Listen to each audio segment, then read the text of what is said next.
Live from Normal, Illinois, Casey Stevens alongside me is Alex Ferens, where the Bluecaps take on the Bobcats. Game for first place, the Bobcats sit at 7-3 and the Bluecaps at 6-5. Alex, a bit of a humid day, wind blowing in towards the press box from where we are from the back of the stadium. These guys are going to have a hard-fought game.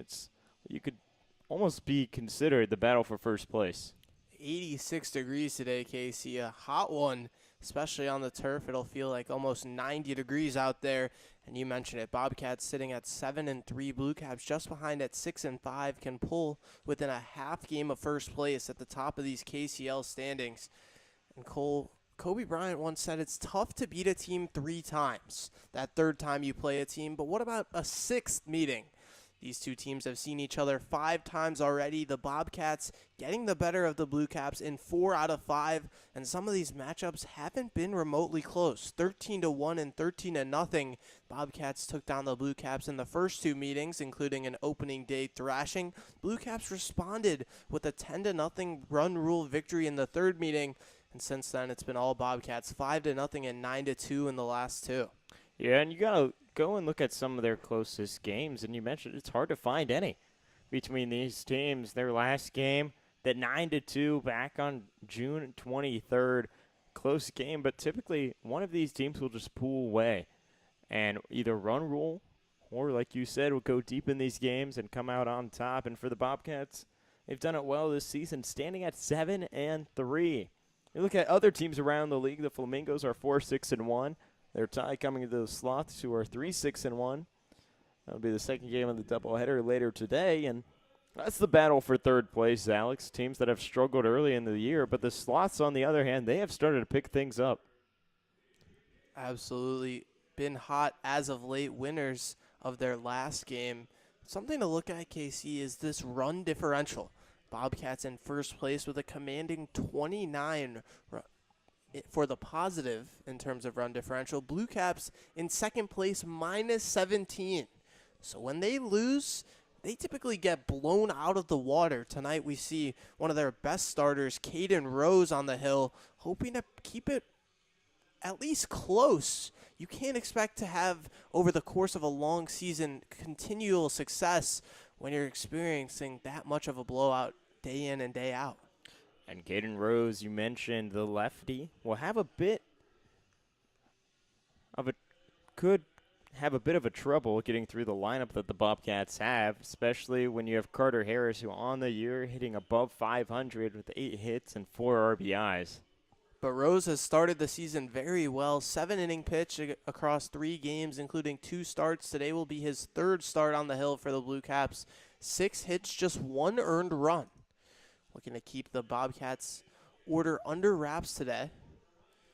But you mentioned it, it'll be a tough task. Some of the hottest hitters in the entire KCL, Carter Harris stands out in that 2-hole, hitting above 500 to start the summer. Yeah, and when you have a guy who's that consistent, getting on base and also able to draw in runs to keep games out of reach for other teams, he's going to be the hardest guy to get out. But when you have Braden Mann, who's going to be leading things off, hitting 350, and then you go to a guy who's hitting above 500, you have the opportunity to drive in your leadoff guy if both of them can make contact with the ball. But you look at the averages throughout the rest of the team, no one else is hitting near 300 for the Bobcats lineup tonight. On the other side, there's plenty of bats to go around. Griffin Meeker, fresh off an all-state nod, hitting 500 so far to start the summer. Carson Butler not far behind, and Max Creamy hitting up over 440 to start the summer. Luke Martin rounds out the lineup tonight in the 9-hole, another all-state nod in the Bluecaps lineup. Yeah, 5 guys hitting above 300 in a lineup is fantastic.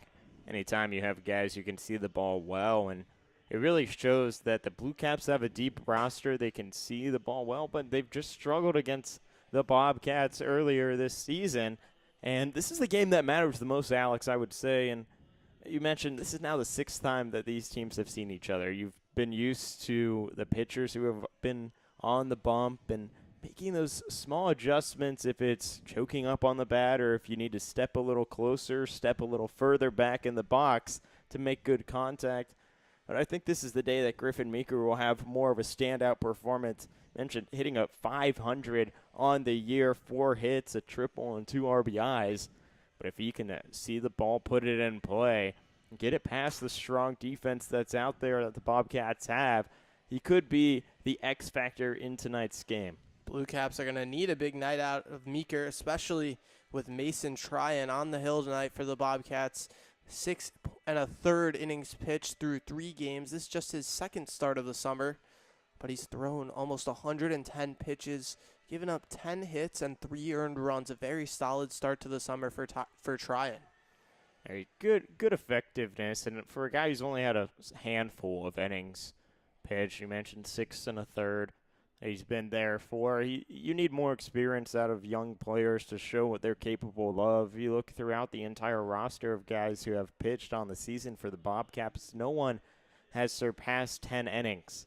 The most is by Cade Patton, who's done 7 2/3, and even then, he's been very effective, striking out 8 and walking 5. And look at some of the walks, too. 42 walks as a team collectively for the Bobcats, and their strikeout numbers, while they were a little high overall, it's not high enough. 59 strikeouts to their 42 walks that they have. Yep, and part of it is you're seeing the same teams again and again. These pitchers and the manager included with that, the catchers are starting to figure out these hitters. You see the same team every third day with just a 4-team league here in the in-house KCL. It's fascinating to see how these teams adjust, how they adapt as the season rolls on when they continue to see the same team day after day after day. And when speaking with the Bluecaps manager, Dave Langley, earlier this week, him and I sat down and we talked about just how does his players' approach at the plate change, and he's talked about how it's all about confidence. If you don't have guys who can't see the ball and don't want to hit the ball, they're going to stand in the box and take strikes, and he's looking for guys who can get on base, and that's what exactly the first 4 guys and even more have done in his lineup. Carter Lang leading things off in center field. Griffin Meeker, who we've highlighted today, in shortstop. Carson Butler will be over in right. Max Creamy, the man behind the dish, will be in the 4-hole. Colby Glenn will be over in left. Michael Lucas at second. Josh Eisfelder in first. Tice Beckman, the designated hitter, and Luke Martin will be over at third. And I mean, that's a good lineup overall. You have a lot of guys who can get on base. It's just typically when you have guys who do it this well, they have more wins. Face a Bobcats lineup that looks like this from top to bottom. Braden Mann leads off playing center field tonight. Carter Harris hitting second in right. We mentioned his electric start to the summer, hitting up over 530 so far to start the campaign. Drew Stevens hits plays shortstop in the field. Sam Mitri hits cleanup playing first. Will Vogel squats behind the plate tonight in the 5-hole for the Bobcats. Max Willie, the designated hitter, hitting 6th. Anthony Gura hitting 7th, playing 2nd. Lawson Schickel playing 3rd, batting 8th. And rounding out the lineup is the left fielder, Deegan Aylitz. This is a Bobcats team that, yes, they sit in first place, but they've been a little bit not as dominant, KC, since losing Addison Worthman. Worthman getting the call up to the Prospect League team of the Corn Crib, the normal Corn Belters, and he's excelled since going up. But in 3 games for the Bobcats, hit up over 800, had a couple of walks, and was just a dominating presence. How do they replace him? Can you replace a guy like that?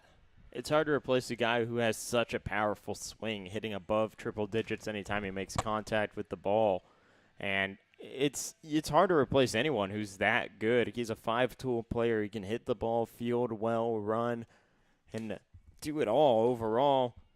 And the biggest question is what guy will step up, right? When you lose someone that powerful in your lineup, you're looking for other guys who can bounce in. And Carter Harris, you mentioned, he's off to a good start, hitting above 500. But it's also looking at the guys who have been on the team longer. Braden Mann has been there for a good amount of games. Sam Mitri, well, his average doesn't stand out. His hits that he has throughout this early half of the season are those clutch hits. You get guys around bases, and while they may not come in to score, you put other runners in scoring position for your team. Braden Mann, a guy you mentioned, leading off, has to set the tone tonight for the Bobcats. If they can get to Caden Rose early on, not let him go deep in this game, and try to get to the Bluecaps bullpen early, that's when they'll be able to deal some damage and try and extend their lead at the top of the KCL.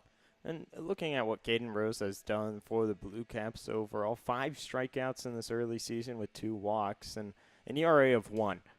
Anytime you have someone who has that low of an ERA, but a small handful of innings pitched through 7, you want a guy who can go deeper in games. Potentially may see him go 3-4 innings today in a 7-inning game, and that gives you a good idea of, okay, maybe he can find the zone, maybe he's still losing a bit of control on some pitches, but he's going to rely primarily on that fastball and changeup and throw in the slider every once in a while. And that approach has to be conducive to a 7-inning game for the hitters. You don't have time to wait for that later stages. You have to jump on them early. So if you can have a dominant start, as we expect from both sides tonight, Mason Tryon and Caden Rose, 2 left-handers that have the potential to go deep into the game tonight. If you can get 4 innings of quality start from your pitcher in the KCL, you're going to be in a real good spot.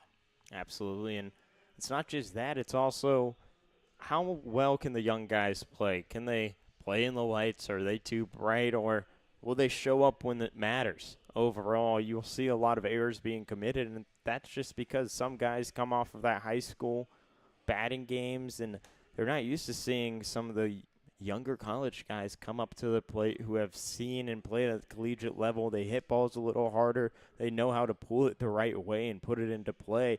And you'll see some of these younger guys make the adjustments throughout the game and through the season, and you may see some dark horses later on towards the end. It's time, though, KC, for guys to start producing. 10 games into the season, 11 for the Bluecaps. Bobcats just a game behind due to some rainouts we've had here at the Corn Crib. You're running out of time for, it's still early. It's time to start producing, start showing up as we head into the college season in the fall. If they want to have a summer to remember, it starts tonight.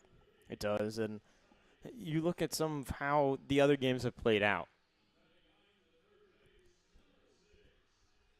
Overall, it comes down to the pitching is, you could say, a little iffy. Some guys will have the zone very well and put it in and get the strikes that are needed. Others, maybe a little displacement on their pitches and throw it in the opposite box and draw multiple walks. And it's been sloppy in the field, too, for the most part, KC. We've seen our fair share of KCL games, haven't been present for every single one, but there's a handful of errors every single night. The team that can play a clean game in the field is going to have an extreme leg up. Extra bases are what kill you, especially with these guys who can build on the energy. They're playing almost every day, seeing the same team. If you can force some errors, put a ball deep in the hole, make a tough play, you're going to be in a real good spot. Mentioned the errors. You look at the Bluecaps overall, their fielding percentage stands out. Roughly 92%, but 24 errors through 10 games. You don't want a team That's appalling. 24 right? errors through 10 games. I mean, my goodness. That's, I think, why you see a negative 17 run differential.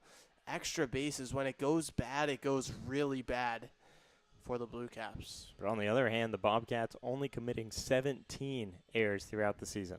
Only. Through 10 games, 17 errors. It's not the worst mark we've seen. The Bluecaps prove that, but it's got something that's got to be an emphasis to clean up. It is, and with that, Alex, we'll take a short break here on the KCL radio and be back for the first pitch. The Bobcats take on the Bluecaps here in the Corn Crib.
back in normal. The Bluecaps will come and get their bats first against the Bobcats. Casey Stevens alongside me, Alex Ferrens. We talked about the lineups earlier in their pregame show, Alex, but see if they're able to produce against Mason Tryon. Bluecaps can move just a half game out of first place with a win today over the Bobcats, but the Bobcats have dominated the season series, winning 4 of the first 5 matchups against the Bluecaps. The Bluecaps' one victory, however, KC, was a 10-0 throttle. So the Bluecaps know they have the potential to take down the Bobcats, looking to produce again tonight. Bluecaps 6-5, 4 of those 5 losses coming to the team in orange in the Bobcats. Bobcats, though, will have a tough task to try and get easy outs. It's not hard to do against a team that we've mentioned: Carter Lang, Griffin Meeker, Carson Butler, Max Screamy, Colby Glenn, and Tice Beckman. Those 6 guys have stepped up, and while they've hit well, they just can't get many runs scored.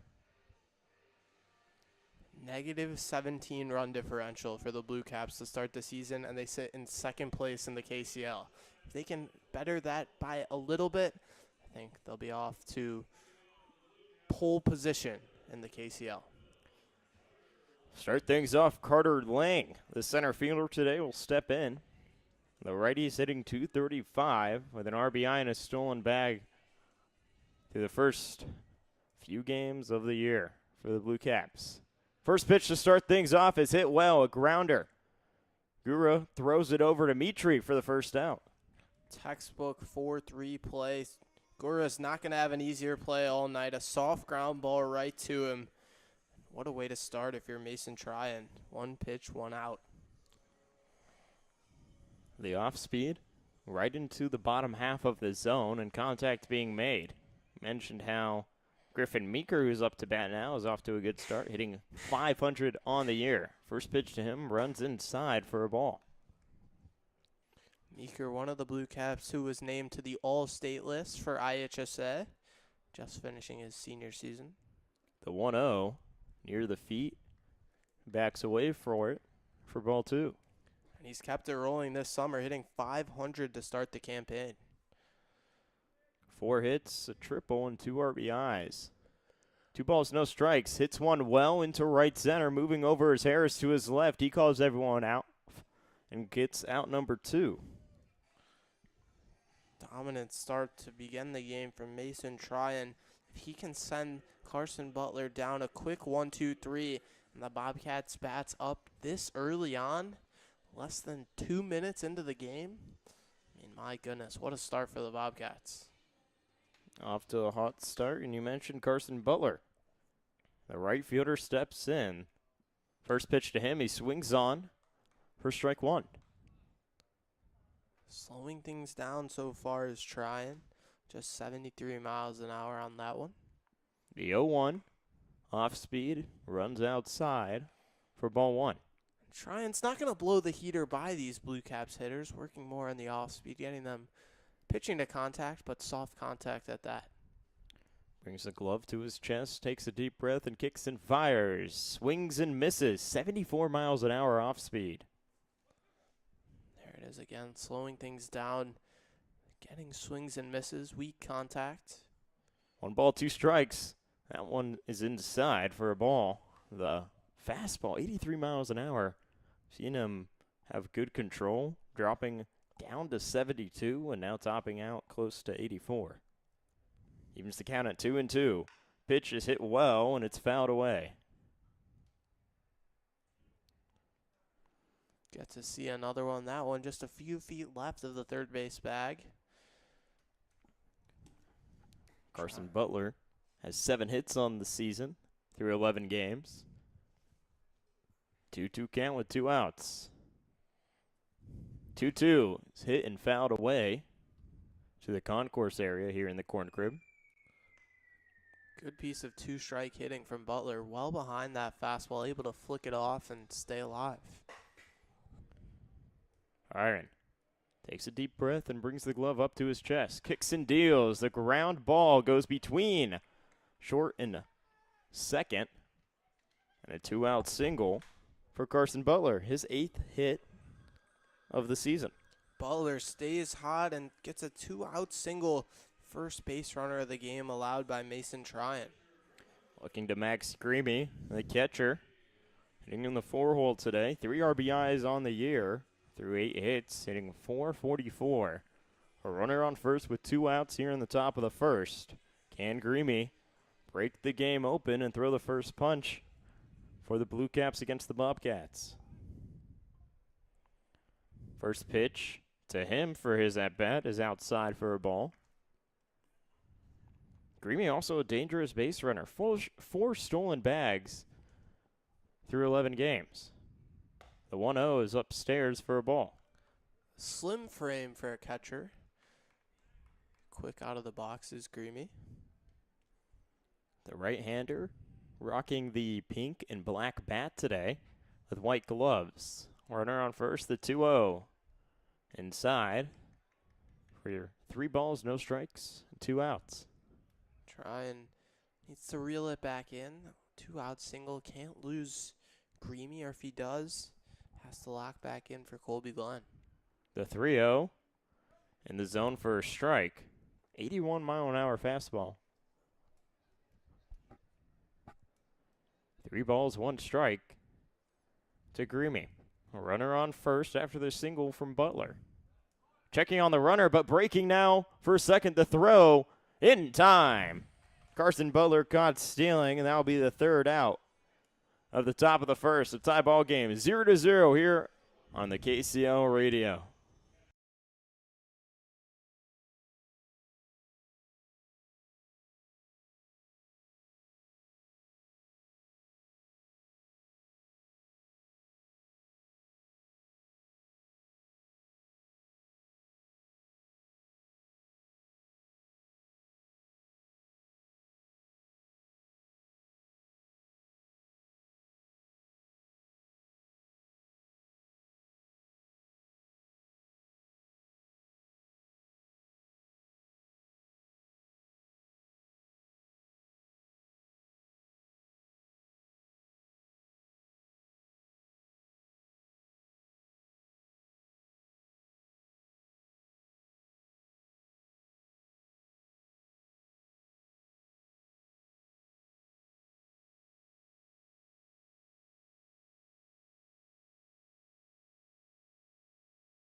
Back in the corn crib, Casey Stevens alongside Alex Ferentz, and 1-2-3.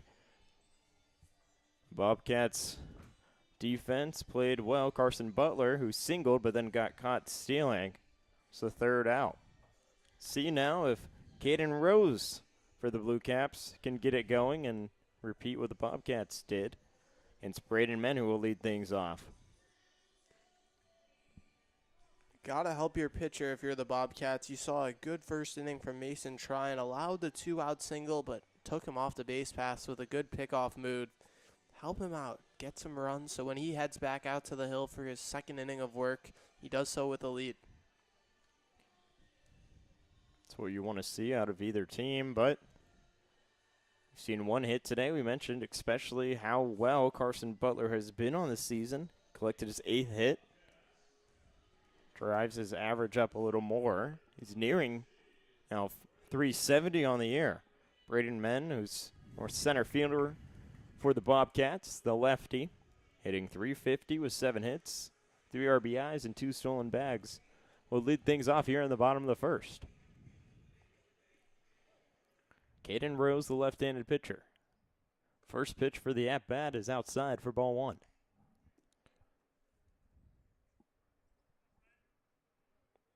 One ball, no strikes. Pitch is ripped up the middle for a base hit. Just the 7th hit Rose has allowed this summer. Can't allow it to spiral. Carter Harris, the right fielder, will come in. Talked about how he's off to a fantastic start, hitting .533 with 8 hits and 4 RBIs. A runner on first after the 2-pitch single. Left-hander skies one into foul territory. Harris swinging one of the hottest pieces of lumber in the entire KCL, hitting .533 to start the campaign with 4 RBIs. Runner on first after their single from Braden Mann. Rose will check on him. Throws that over the first baseman in Eisfelder. Something to watch, Casey. We see oftentimes with left-handers a variety of pickoff moves. The 0-1 is down below. Saw him step towards first on his first try over. We'll see if he gives a different look stepping off the back of the rubber to try and get men. Man has 2 stolen bags on the year. 1-1 is outside for ball 2. Both of these pitchers that we've seen today not typically rely on their fastball, and the off speed is pretty much the name of the game. Throw down over to first. Driving back in was Men, tagged not in time. Good back pick attempt from Greamy. Men taking a large secondary, trying to get him sleeping, going back to the bag. Men alert to it, gets back in. 3 balls, 1 strike. Ball hit well into right field. Butler tracks it and gets under it to collect the first out. Now running back and diving back into first is Men. He'll be safe, but 1 out on the board. Harris puts a charge in that one, 89 miles an hour off the bat. Looks pretty good right in his wheelhouse. Hits it right at Butler.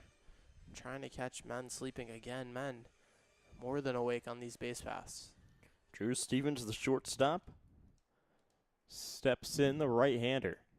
Pickoff attempt. Checking in on again on Men. Rose is. Takes a deep breath, and he'll throw back over to first again. Caden Rose not fooling anyone with these pickoff attempts. Clearly telegraphing his move over. We'll see if that's setting up another move later. Well, finds the zone against Stevens. With a runner who, your leadoff guy, who has speed with 2 stolen bags. No surprise that Rose wants to continue to check on him. And Casey, a hot day today. Not easy to play on the turf. Not much wind either. The 0-1 is skied and fouled away. Quiet Sunday afternoon of KCL baseball. Doesn't feel like much of any emphasis coming from the crowd. The players are going to have to create the energy themselves. We've seen two hits collectively between the teams, and the rest of the teams looking to ride that momentum to make some energy happen. Pitch that bounces in front of Creamy for ball 1. Stevens walked into the other batter's box following that pitch. Stevens, the 1-2, a grounder that stays foul down the foul line of the third base side. Also kept going to the left to be called foul. Luke Martin fields that ball just behind the third base bag. Must have been ruled to skip over just to the left of the bag. Could have easily been ruled a fair ball. Judging it went over the bag, but nonetheless 1-2. Bluecaps defense leans in. This ball ripped 87 miles an hour off the bat and fouled away. A long at bat for Drew Stevens. Looking to drive in a run here if he makes contact with the ball and puts it into the outfield. 4 RBIs on the year. The 1-2. Keeping it in front of him is Greamy, but it'll be a ball to even the count at 2 balls and 2 strikes.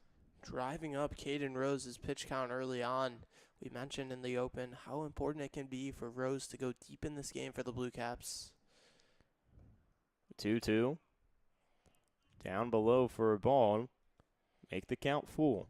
A runner on first after this single from Braden Mann, who led the bottom of the first off. A fly out into right field from Carter Harris for the first out.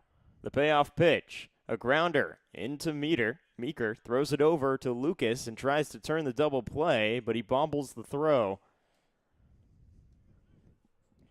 Say Lucas lost it on the transfer, so the lead runner Men will be out on the fielder's choice. Meeker didn't field it cleanly either at shortstop. Wore it off his chest, but able to still get the first out on the barehand flip. Sam Mitri, the right-hander. It's into the box. First pitch he sees. He swings and makes contact with it off of the shin of Meeker. He'll reach. See Caden Rose put his hands on his head, and clear E6 from Meeker. Just kicked off his shin right in front of him. Took a strange hop off the infield turf. Should have been out of the inning, Casey, on the last 2 ground balls. They should have been. Will Vogel now is a runner in scoring position, and we talked about the errors that we could see by the fielders today. The first one comes in the bottom of the first on Meeker, the shortstop for the Bluecaps. Runners on first and second, 2 down here in the bottom of the first, and the first pitch to Will Vogel is in the zone for a strike.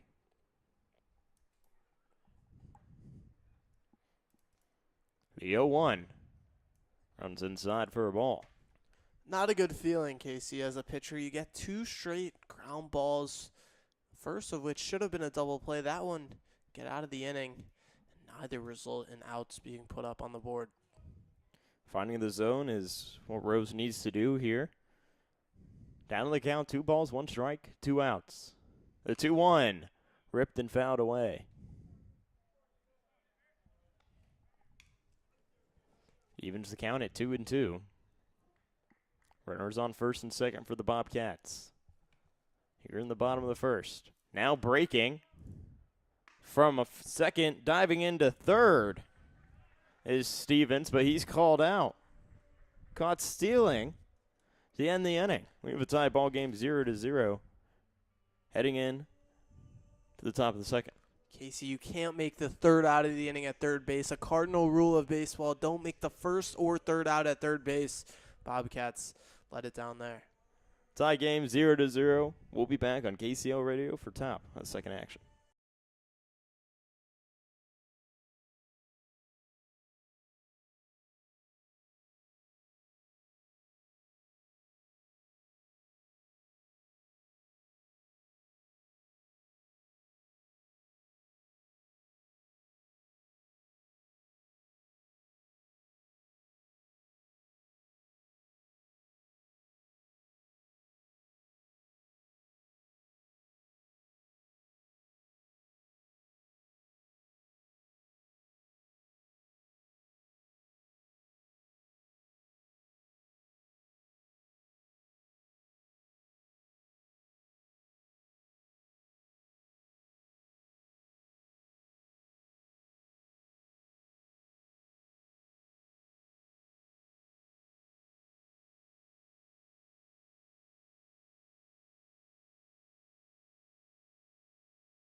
Back at normal, Casey Stevens with Alex Ferens after 1 inning, a tie ball game 0-0, but you don't see it often.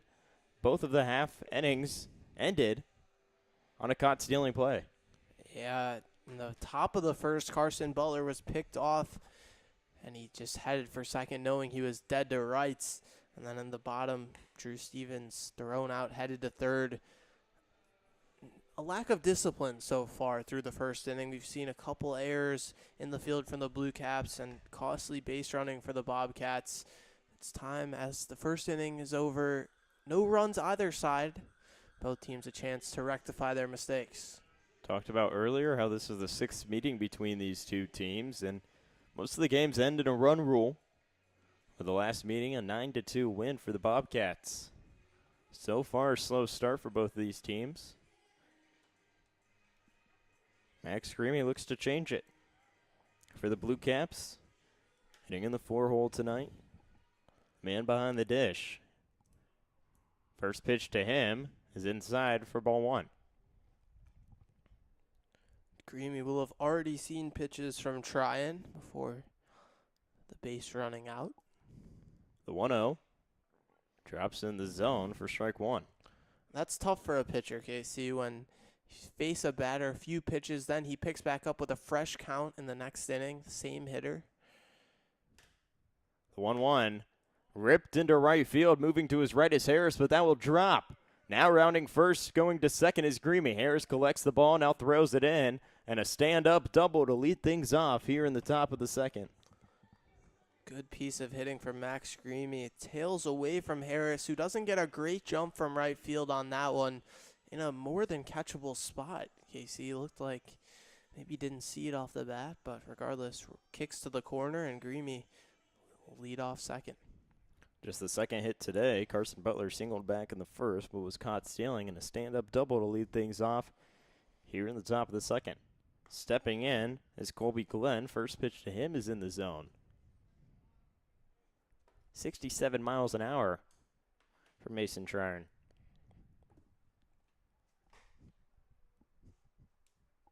The 0-1. Up high, but slices on it and fouls it away. Gets him to go after the high heat. That one well above the zone. Able to get a piece of it. Colby Glenn seeing the ball well so far to start the summer. Just a few ticks below 400. He's collected 9 hits as well, and with a runner in scoring position, looking to get the first run in here in the top of the second. No outs. An 0-2 count to Glenn. Wearing a white helmet to match the white and blue jerseys the Bluecaps have. The 0-2 swings on it for strike 3. Colby Glenn goes down swinging, and that's the first strikeout of the day. Good response from Mason Tryon. Gives off the leadoff double. Doesn't allow even a ball in play to advance Greamy to third. Sends down Glenn on strikes. Mason Tryon has been off to an efficient start today. Went 1-2-3 back in the first. He's given up a double. Lead things off here, but he's getting batters to chase like he did to Michael Lucas there for strike one. 1 out, a runner in scoring position on second for the Bluecaps. Lucas on the year, 7 RBIs. Hitting .217. Now throwing over to second to Stevens, trying to get the tag down, but sliding back in is Greamy.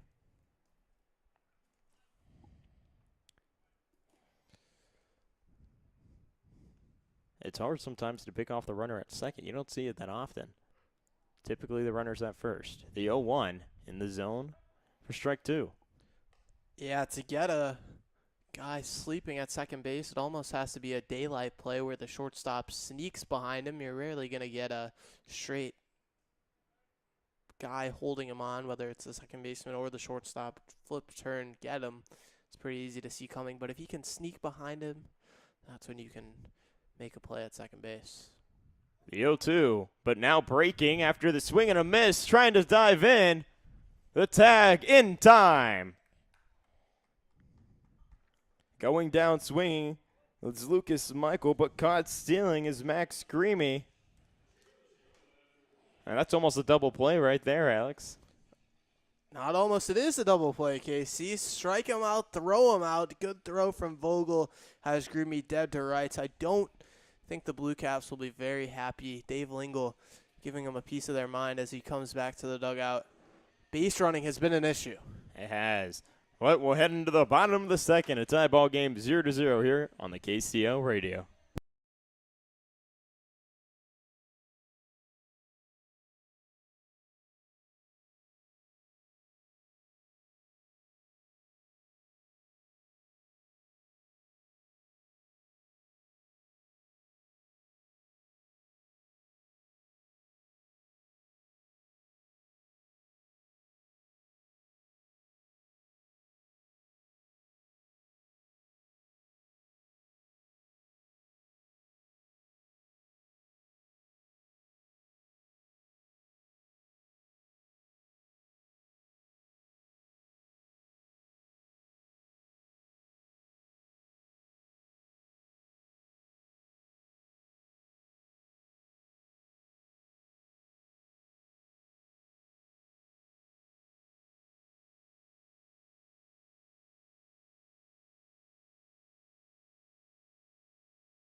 Back in normal for bottom of the second action. Casey Stevens alongside Alex Ferentz. Letting things off, Will Vogel. After top of the second ended with the caught stealing again. We've seen that 3 times early in each inning. Yeah, it teams know how big this game is. The Bobcats can pull 2.5 games clear at the top, while the Bluecaps looking to move within a half game of first place. Sloppy baseball so far. As we've seen each half of the inning today and on a caught stealing play. So the catchers have had a lot of action and have thrown down the ball very well. And looking to change it. It's the man behind the dish who had the good throw down, Will Vogel. Hitting .214 with 3 hits through the first 10 games the Bobcats have played. The right-hander with a fully black bat. First pitch to him is in the zone. And outside, for ball 1. Very close. I think an ABS challenge may overrule that decision from home plate umpire Jeff Mazingo. 1 ball and no strikes and a pitch there. It's a little outside in the zone for strike 1. The 1-1. Fouled away.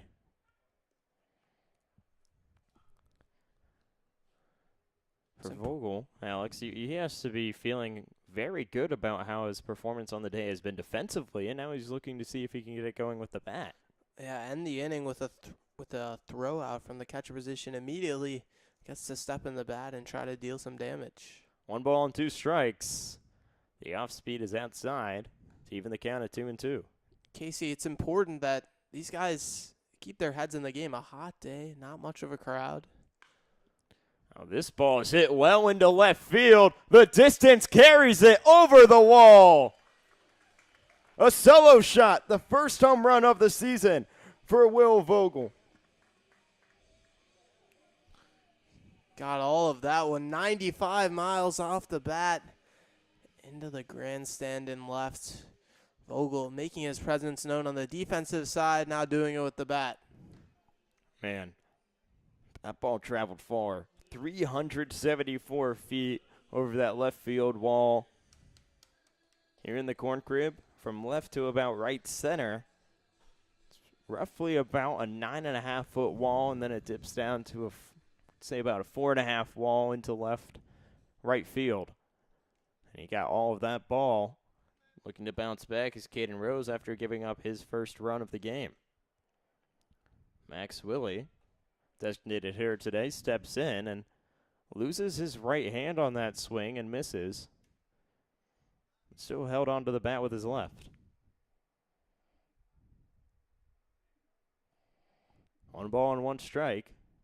Rose kicks and deals the off speed down the first base foul line. Not easy to bounce back as a pitcher. You give up that moonshot. You need to dial back in and get the next hitter.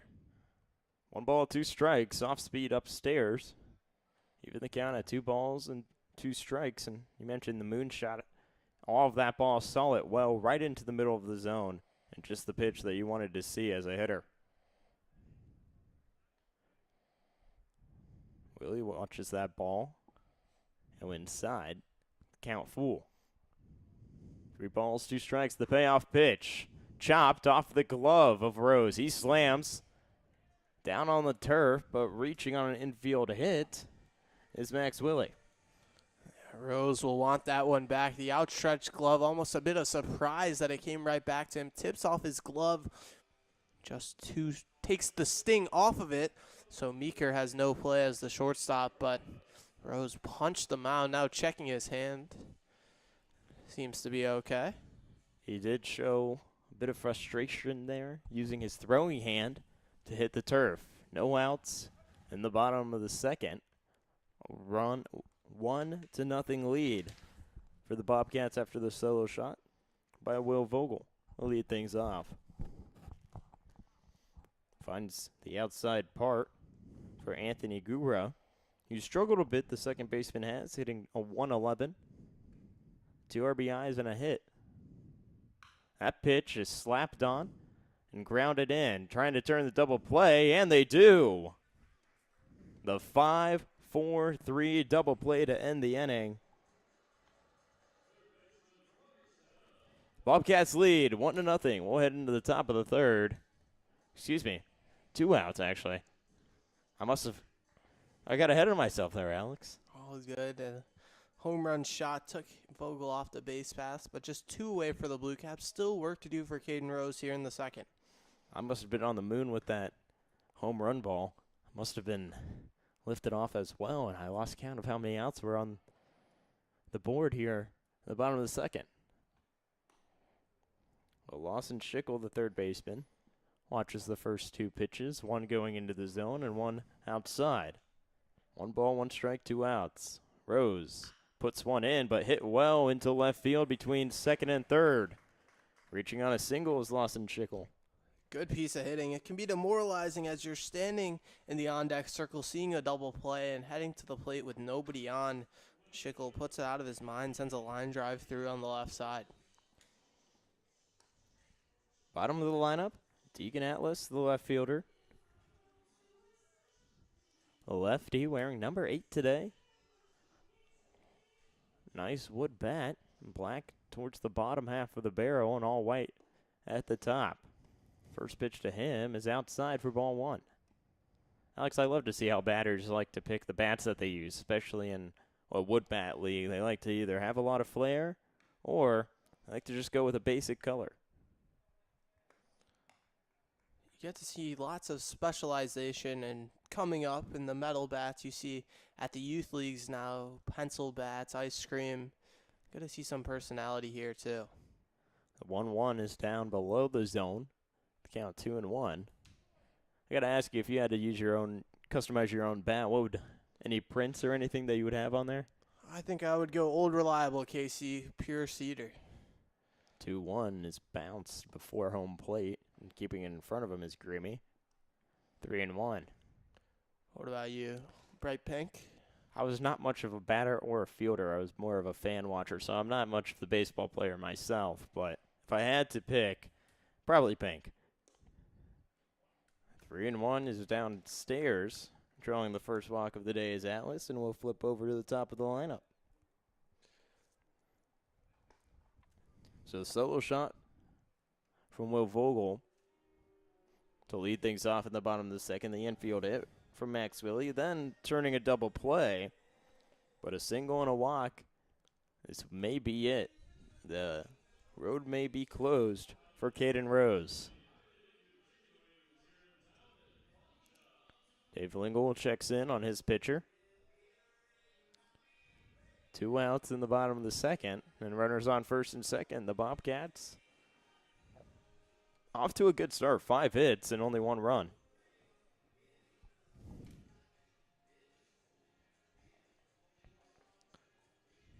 Bobcats have a chance to break this open early. 2 runners on base, already taking the 1-run lead here in the second. They can get to Rose and get him out of this ball game, getting to the Bluecaps bullpen early. They'll be in a good spot here tonight. Having a right-handed pitcher warm up. Bluecaps are in their bullpen. Rose attempting to get out of this inning and limit the damage that the Bobcats have done. They lead 1-0 in the bottom of the second. First pitch for Braden Mann is down below for ball 1. Mann singled his last time up back in the first. Seen the ball well, just waiting for his right pitch. Pitch is downstairs for a ball to make the count 2-0. Rose nods to his catcher. A ground ball that's hit into right field. Now rounding second, coming into third, and rounding third, and the tag not in time. Diving in is Lawson Schickel. And getting on third is Deegan Atlas after back-to-back singles for Braden Mann. Now runners on the corners for the Bobcats. He's been seeing the ball well all summer, KC, but extremely well tonight. A pair of singles to start the game, and this one an RBI. Braden Mann looking to be the first Bobcat to have double digits hits. He's breaking now from first to second, slides in time. Now the runner from third slides into home. Deegan Atlas reading the play well and scores another run. And Braden Mann grabs his third stolen base of the season. Almost a little league player right there. Max Greamy throws it down to second with first and third, allowing the runner on third, Aitless, to come in to score easily. Pitch is outside Harris. Got almost all the entire ball his last time up, hit it into right field. Just Butler got under it to collect the out.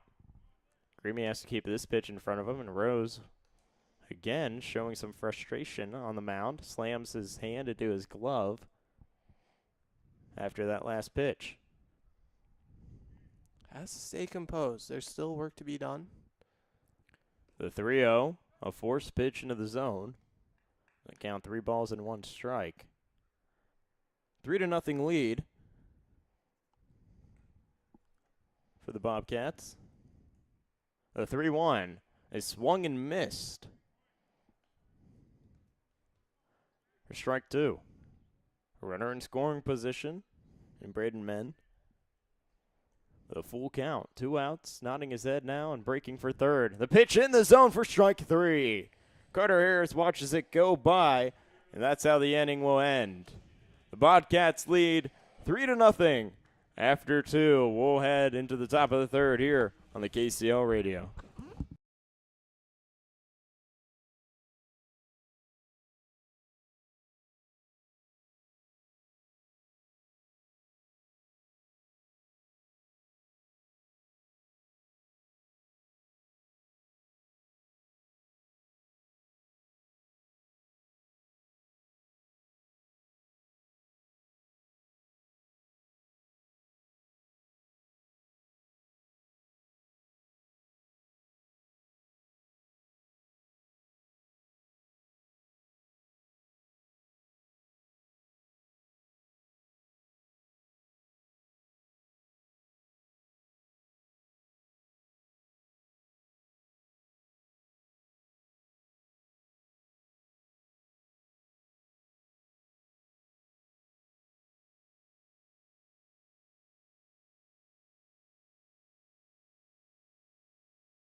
Back in normal Illinois for top of the third action, Casey Stevens with Alex Ferentz. And Alex, an effective pitching outing so far for Mason Tryon. Back for a third inning of work, facing his 7th batter. Allowed 2 hits, but both have been taken off the base paths. 6 hitters for the Bluecaps through 2. Bobcats lead 3-0. First pitch is swung and missed on by Josh Eisfelder. Hitting .231 on the year with 3 hits and an RBI, the first baseman is.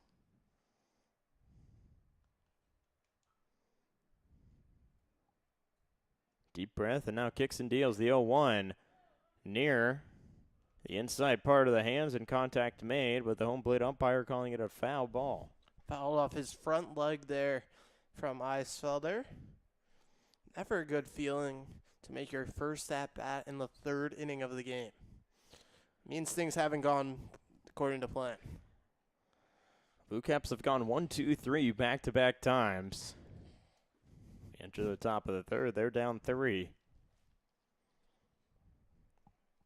Eisfelder down in the count, 0-2. That pitch swung and missed on, but fouled. Hit off of the mask of Vogel. Veteran move from home plate umpire Jeff Mazinga walks that one out to the mound, allows the catcher Vogel to recuperate. Got his breath after clipping his mask on the bat. Eisfelder. No balls, 2 strikes. Here in the top of the third, Bobcats lead 3-0. Bluecaps up to bat. Pitch runs high. Count 1-2. Casey, it's a much different feel here at the Corn Crib than it was last night. Safari night for the Corn Belters doubleheader. Stands were packed. 1-2. Skied up. Now moving to his left is the catcher in Vogel. He'll collect it for out number 1. Tonight, not quite the same energy. It's an afternoon game on a Sunday. Bit of a sleepy day on the Sunday, and fans may want to stay in. It's hot as well. A lot of humidity here in Normal, Illinois.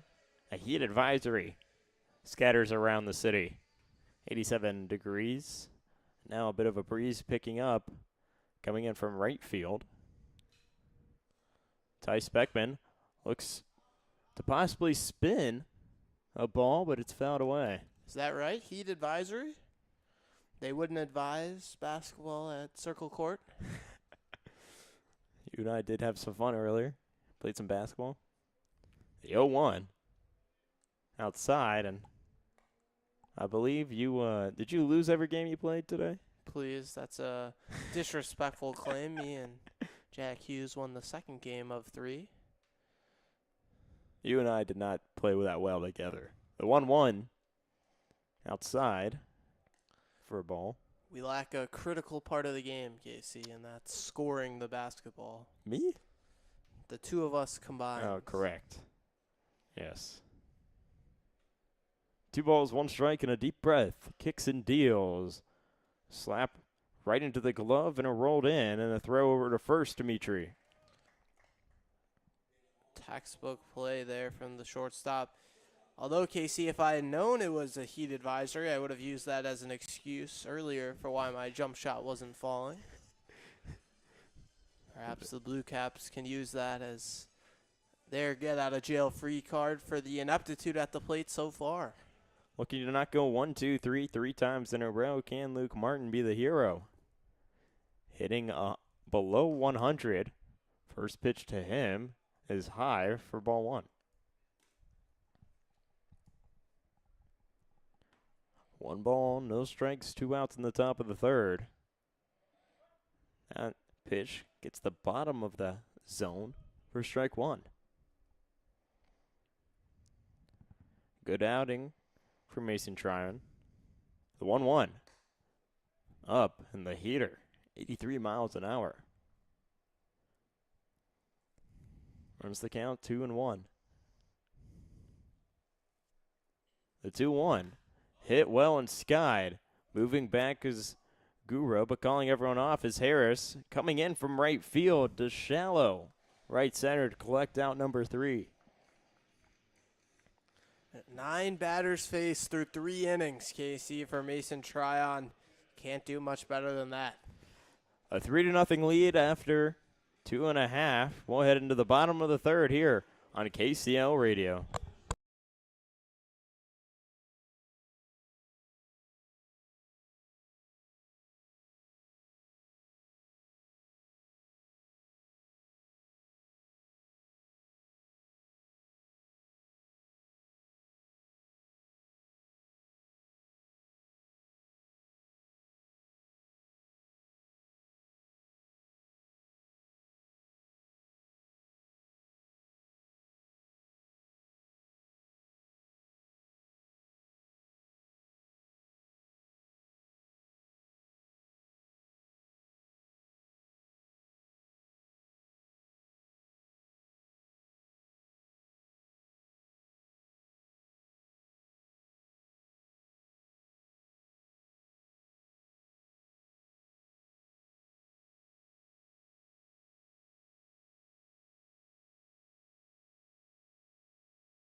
back in normal. Caden Rose's day came to a close after 2 innings through, giving up 6 hits and 3 runs and 1 K. On the day now, Vincent Bitter will step in. 3-0 lead for the Bobcats, and we're in the bottom half of the 3rd inning. First pitch to Drew Stevens is outside for ball 1. He reached on a fielder's choice back in the first. Now laces one well into right field. Stays fair. Rolling into the back corner is Butler, but rounding first and leading things off with a stand-up double is Stevens. Ball was hit well off the bat, tailing all the way into the right field corner just past Club 310 here at the Corn Crib. Not the start Vincent Bitter would have wanted to his day on the hill. Looking to limit the damage that has already been done. 3 runs given up. A solo shot. Just a few miscues. A single by Braden Men. Drive in some runs back in the second. Leadoff double. Now Sam Mitri, who reached on an E6. His first time up, steps in. 88 miles an hour. Fastest pitch that these Bobcats have seen today. Runs inside for ball 1. Right-hander, and Bitter takes a deep breath, looks over at second. Kicks and deals, and clips the off-speed, the batter. It'll be a free pass for Sam Mitri. Wore that one well and hustled down to first base. Puts runners on first and second for the Bobcats. Will Vogel. Mitri's 5th hit by pitch of the summer. Wow. He can wear them well, stayed in games, and has produced up there on the plate. Runners on first and second. Still a shot, Will Vogel back in the second. Looking to repeat it here and bring in some more runs. First pitch to him is down below the zone for ball 1.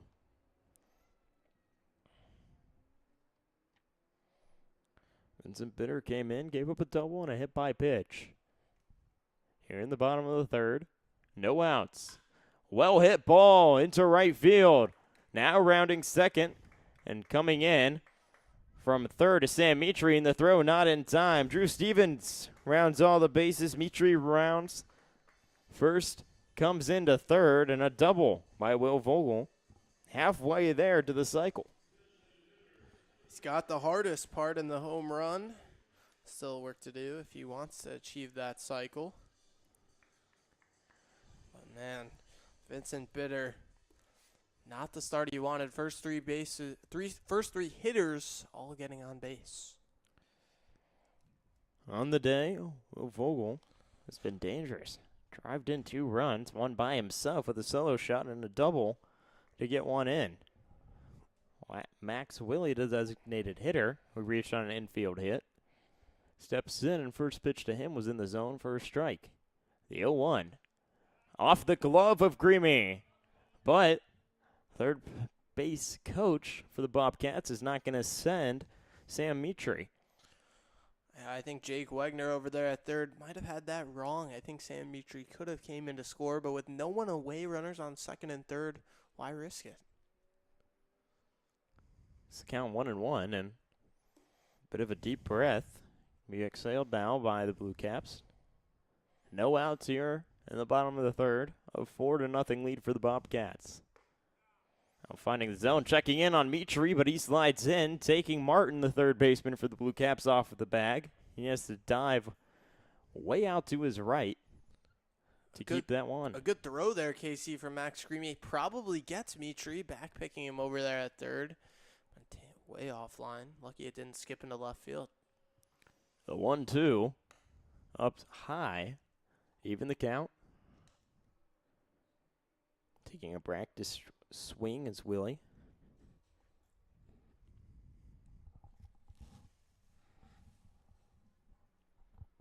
Runners on scoring position on 2nd and 3rd for the Bobcats. 2 balls, 2 strikes. Skied and fouled away. Saw a similar swing from Willie back in his first at bat in the second inning, where his top hand came off the bat. His follow through involved only his bottom hand. Something you don't see too often. It's the count of 2-2, and could not hold on to the bat that well, but here he does now. Grounds one in between the gap of second and third, a drive and a run. It moves over. Oval will go to third, driving in Mitri, and a single for Max Willie. First four hitters to face Vincent Bitter, all on base. And you're starting to see why so many of these Bobcats, Bluecaps games have been a Bobcat domination. 5-0 opened up the lead with no one away, 2 runners on here in the bottom of the third. Runners on the corners for the Bobcats. Anthony Gura steps in, who grounded out into a double play. His first time up back in the second. A 5-0 lead in the bottom of the third for the Bobcats. 9 hits collectively as a team. First pitch for this at-bat hits the batter. So 5 batters in a row have reached base for the Bobcats. Caught Gura well high up on the shoulder, I believe. Dave Lingle will come out to talk to Bitter. And Alex, it puts ducks on the pond for the Bobcats, and a dangerous batter too with Lawson Schickel, who singled back in the second after the double play was turned. But you have bases loaded. You don't want to see anyone get in a slump here, but a guy who has a lot of velo off of his pitches can make top out close to 90 miles an hour. Just hasn't found the zone much today. And when he has, he's pitched to contact, 3 hits in the first 5 batters, the other 2 hit by pitch. And nothing has gone right for Vincent Bitter. After Caden Rose on the day gave up 5 hits and 2 runs. Only 1 K coming in then was Bitter. Just giving up 2. And loads the bases. Mound visit comes to a close, and Dave Lingley may get a new arm warmed up. No action in the bullpen yet. With no outs in the bottom of the third, a 5-0 lead for the Bobcats. Mound visit over, you good feeling, feel like you might have figured something out, and then you look behind you if you're Bitter and the bases are loaded with no one away. Ducks on the pond for Lawson Schickel, who singled his last time up. First pitch to him, the off speed is way outside for ball 1. Surprised to not see anyone up and moving in the Bluecaps bullpen.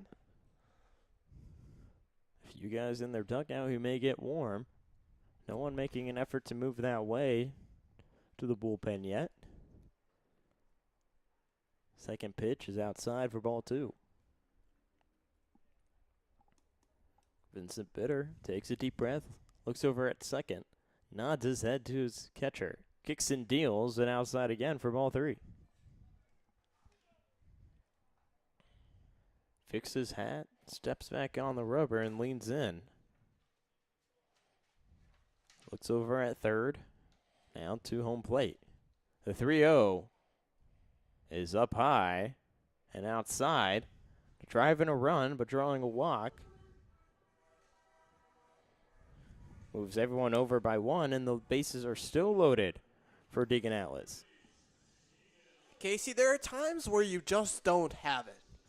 And Vincent Bitter right now doesn't have it. And Dave Lingle, great manager, we've talked to him a few times, a stand-up guy, but he's hanging him out to dry right now. The Bluecaps are going to feel the pain as a result. No outs in the bottom of the third. 6-0 ball game. Bases loaded. First pitch to Drew Atlitz is down below the zone for ball 1. The 1-0 is sliced and fouled away. Casey, the first 6 batters Bitter has faced have all reached, 3 of them via free passes, and yet no movement in the Bluecaps bullpen. A head scratcher, to say the least. Maybe he wants to see if Bitter can get out of this inning before using a new arm. The 1-1. Chance to turn two here. A slow roller stepping on second, not trying to get the throw in time. They may call runner interference. Or he got the tag in, I believe. So they did turn two. It's a good way to get your first outs of the inning. Interference called. So you broke up the double play. They're going to rule. Flip the order over. But a bit of luck. After a run does score, you just move a runner over. Slow roller that bounces. Eisfelder gets on first to collect the third out.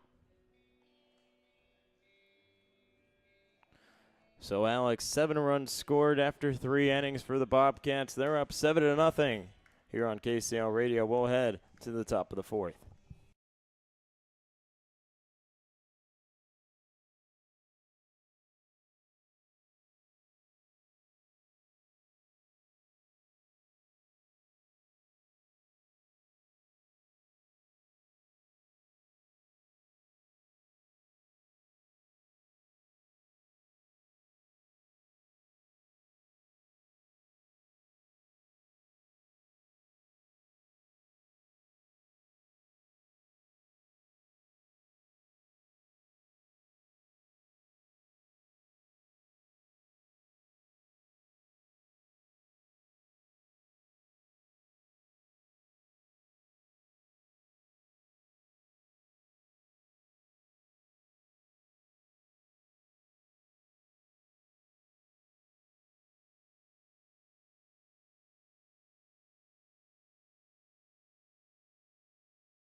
Back with some KCL action heading into the 4th inning. Top of the 4th, a 7-0 lead for the Bobcats and a new arm on the bump in Brady Bax. Familiar name for Corn Belters fans. Spent some time with the Belters to start the summer. Made 4 appearances, including the opening day start. Didn't get out of that inning. And that's been a trend, Casey. Yet to complete a full inning. Has thrown just 2 innings through 4 appearances. An ERA of 22.5. Now, get some time in the KCL to work on some stuff and try and make his way back to the Belters. Making his 3rd appearance in the KCL through 4 innings of work. An ERA of 12.25, but a lot of insurance runs with 7 for the Bobcats. Now, on the other hand, the Bluecaps have gone 1-2-3 times in a row, and Mason Tryon's day came to a close. 3 innings pitched and 2 Ks and only 2 hits given up. Carter Lang, who grounded out his first time up back in the 1st, will step into the box. First pitch to him, 87 miles an hour. Paints the edge of the zone inside for strike 1.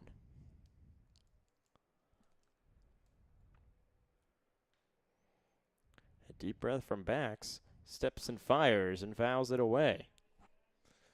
Casey, you might think a Belters guy coming down to the KCL, well, he's going to dominate. That's not always the case. We saw a few days ago, Yat made his relief appearance for the grounds loss, and it did not go to plan. 5 earned runs, just 1/3 able to get through. Backs seen similar results in the KCL. 7 earned runs through 4 innings pitched. He has a good fastball. It's just the off speed, the curveball. He's trying to find the zone. Can't do it there, and so what the KCL allows these younger players to do is work on their stuff before they go play in the prospect league. If they make the jump. The 1-2. Hit and skied behind the concourse area. Staying alive for this at bat, Carter Lang is. Talked about how he's hitting well. 235 entering today with 4 hits. Made contact with the ball, but an easy ground out. So to the right side of the diamond. The 1-2 inside to even the count at 2 balls and 2 strikes. Alex overall backs attacked the zone, got up early, and now the past 2 pitches he's just been a little misplaced. The 2-2, a ball ripped into right field. Keeping it in front of him is Harris, and leading things off, the third hit of the day is a single from Carter Lang. Bluecaps facing a big deficit, trailing by 7 runs here in the 4th inning. Can't get it all back in one swing. Get on base and pass the baton to the guy on deck. Griffin Meeker, who flew out into right field his first time up. The right-hander wearing yellow gloves today. The runner on first. No one down here in the top of the 4th. Brady Backs just came in and pitch that was near the hands and fouled away. Almost look like work gloves on Meeker.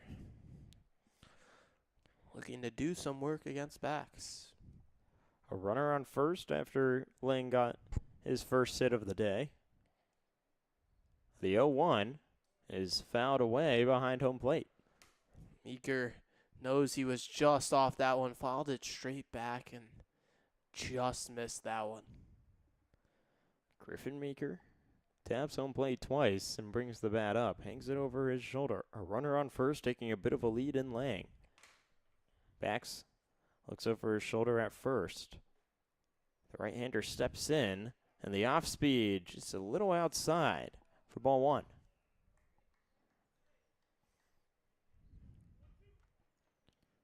Makes the count 1 ball, 2 strikes. Lang on first for the Bluecaps. They're down 7-0 here in the top of the 4th. Backs the new pitcher. Kicks and deals. A slapper. Now trying to turn 2 are the Bluecaps, and they can't. Griffin Meeker beats out the throw. He'll reach on a fielder's choice, but Carter Lang is out at second.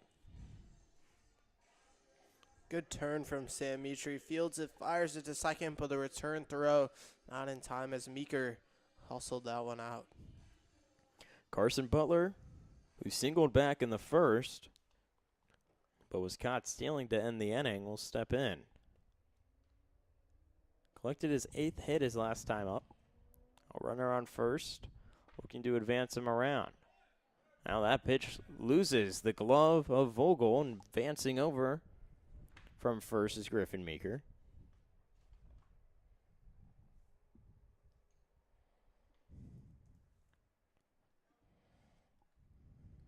So runner in scoring position now, and allows Carson Butler to seek his 6th RBI. Just 180 feet away. The 1-0 to Butler.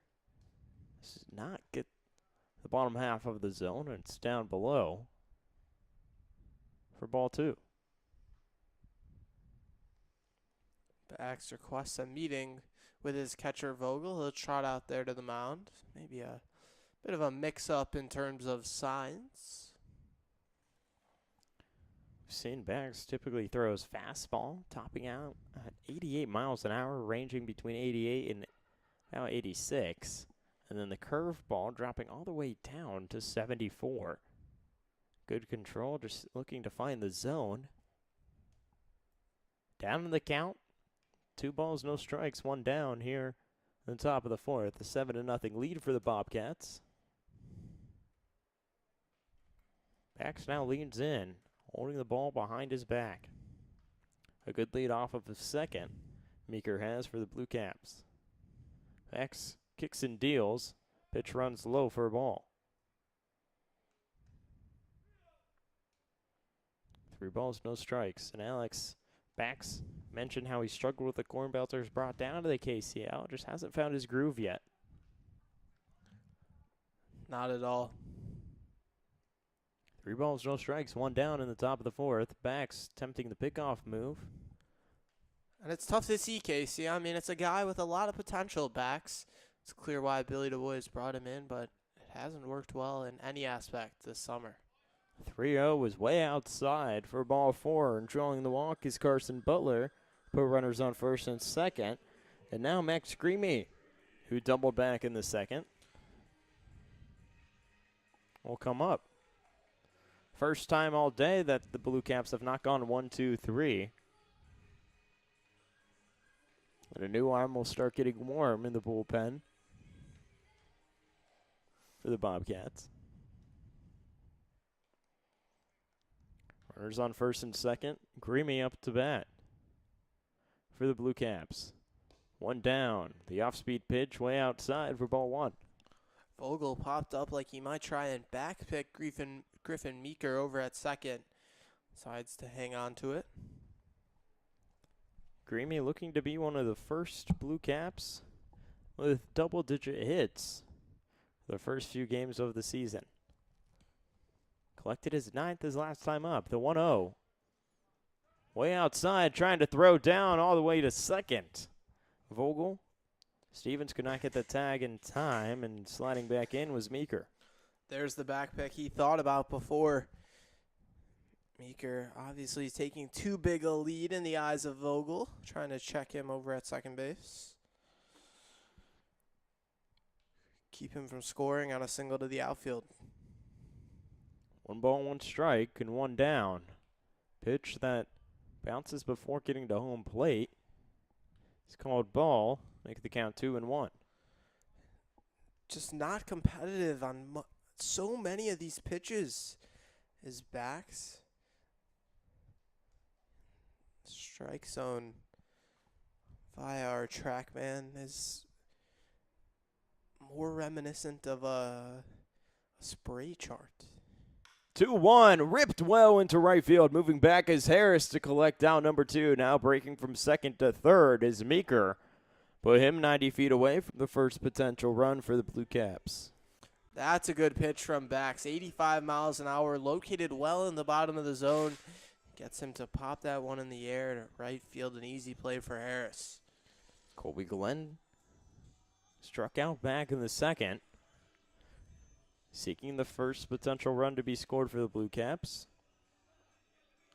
Bax struggled, giving up the single, the fielder's choice, and then a walk, allowing first 3 batters that he saw to reach bases, and then a fly out by Greamy. No runs allowed still in the top of the 4th. 7-0 lead for the Bobcats.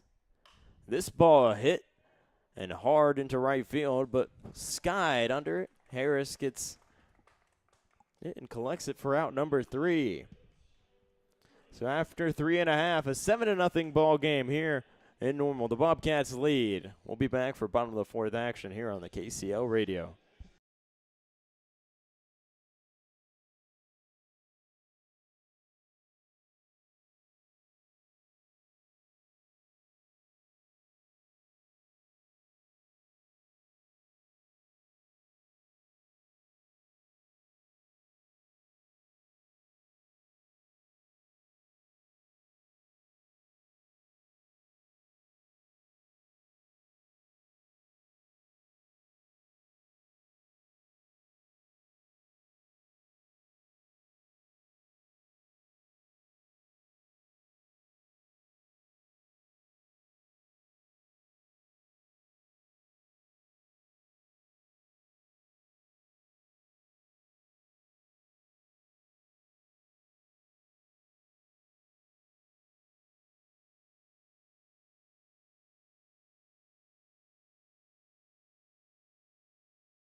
Back in normal for the top of the fourth in the first game of a KCL doubleheader here at the Corn Crib. I'm Alex Ferens alongside Casey Stevens. Casey, this game hasn't gone to plan for the Bluecaps. It hasn't, and we enter the bottom of the fourth. Trying to give you emotion there to tell you that we just finished the top of the fourth. I see. Bottom of the fourth action, you're absolutely correct. It'll be Vincent Bitter back on the hill after a third inning to forget. Back for a second inning of work after giving up 4 runs. The first 6 batters he faced all reached. It'll be 2-3-4 due up for the Bobcats, looking to add on to a 7-run lead here in the bottom of the fourth. A chance to run rule the Bluecaps if they can put 3 more across in this frame. Alex, you mentioned just the outing that he had in the third. Almost went through the entire lineup. Went through 8 batters. You mentioned allowing multitudes of runs to be scored, and that just leads to the 7-0 lead that the Bobcats have. Carter Harris digs into the left-hand side. Bitter's first offer. Taken for a strike on the outside half. Harris 0 for 2 tonight, lined out to right field and struck out looking back in the second. The only Bobcat not to face Bitter in the third. The 0-1 is lined into left field. Will get down right in front of the left fielder, Glenn. It'll be a leadoff single for the Bobcats here in the fourth. Yeah, good hit there. And it's interesting, you didn't see Glenn break in to try and get the out there. Just stood there, let it bounce in front of him, and you lead things off with a single. And you mentioned a chance for the Bobcats to get that 10 runs and potentially run rule the Bluecaps. No one away, runner on first for Drew Stevens, who hits from the right-hand side. First pitch to Stevens. Now Stevens will call time before Bitter can come home, checking on the runner. Harris multitude of times. Stevens will retake the box. Long pause, now the pitch. Bounces well in front of the plate. Going to second is Harris. He'll be in there. A close throw on the throw down from Greamy. Harris will have a stolen base. And we've seen a few times that Greamy, though, has had the arm strength to zip one over and get the tag down at second. Caught Drew Stevens, who's up to bat, back in the first, who was caught stealing. Drew Stevens awaits the 1-0. Takes a ball downstairs. That one not reaching the plate either. The first 2 pitches to Stevens largely non-competitive. Stevens hit into a fielder's choice to second base back in the first inning and doubled and came around to score back in the third. Started that rally, gets another chance against Bitter. The 2-0. Line back up the middle, Bitter knocks it down off his glove, kicks to the second baseman Lucas, who fires it over to Eisfelder at first for out number 1. Bitter took all the sting out of that line drive, getting a glove on it. 100 miles an hour off the bat. Wow. Just got his glove on it to bear a bit of the speed down, and you mentioned Lucas getting it to get the out over at first, but now you put a runner 90 feet away from a potential 8th run being scored. Sam Mitri digs into the right-hand side. First offer, thought about it, holds back on a called strike at the knees. Harris advances to third on the line drive. Be a runner at third with 1 away here in the bottom of the fourth. Bobcats lead 7-0. The 0-1. Big swing and a miss on a curveball that dropped off the face of the earth. Didn't even reach the plate. Mitri fooled by the breaking ball. Good pitch there. You don't see it often where you can get a batter to reach that much for a pitch. The 0-2. Mitri takes in on the hands for ball 1. You notice that Bitter's attacking the zone differently. Went below and outside, now went up high and in on that last pitch. The 1-2 home. Line through on the left side and down. Another run will come in to score for the Bobcats. It's an RBI single for Sam Mitri. 8-0 the Bobcats lead. Mitri's having a good day. He's round the bases back in the third and reached on air, making contact and getting a ball hit into left field, turning it the opposite side. Now you're bringing up Will Vogel, who's, mentioned halfway there to the cycle, a solo shot and a double, seeking a single or a triple. Vogel hitting from the right-hand side will do so with one away, a runner on first. First pitch to him, a breaking ball clips the zone for a strike. Bluecaps defense setting up in double play depth. The middle infielders shifting closer to the bag, looking to turn two and get out of the jam here in the bottom of the fourth. Bitter checks the runner, now comes to the plate. Fastball called, strike on the inside half. Go back to those 2 hits that he had, Vogel did. Both of them were fastballs. And a good first pitch strike with the off speed, then going back to the fastball. And Bitter looking to probably punch him out here with the off speed pitch. The 0-2. Flied into left field. Glenn going back. He'll camp under it and make the play for out number 2. Mitri will retreat back to first base. Runner on first with 2 away. Bobcats lead 8-0 in the bottom of the fourth. It'll be Max Willie. And Alex, a bit of a changeup being thrown there. We've seen Bitter go to his fastball, topping out around 87, and throws the changeup around 81, and still good contact being made on it. But 2 outs down in the bottom of the fourth. First pitch to Willie. Misses in the dirt for ball 1.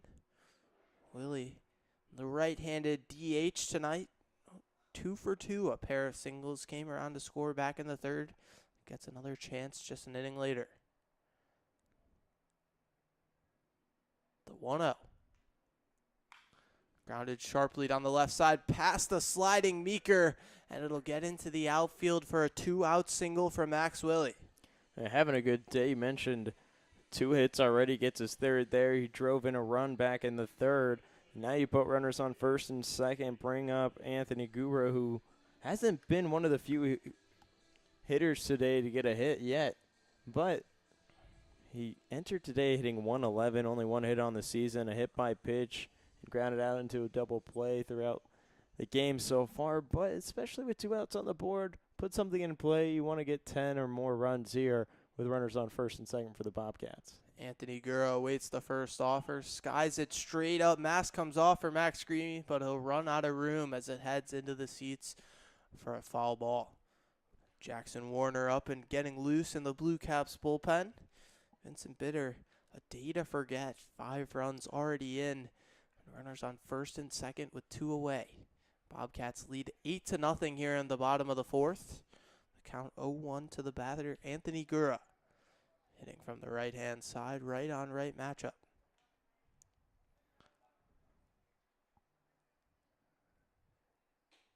Bitter kicks and fires. Breaking ball in on the hands, taken for ball 1. Already hit 2 batters in his outing so far, Bitter.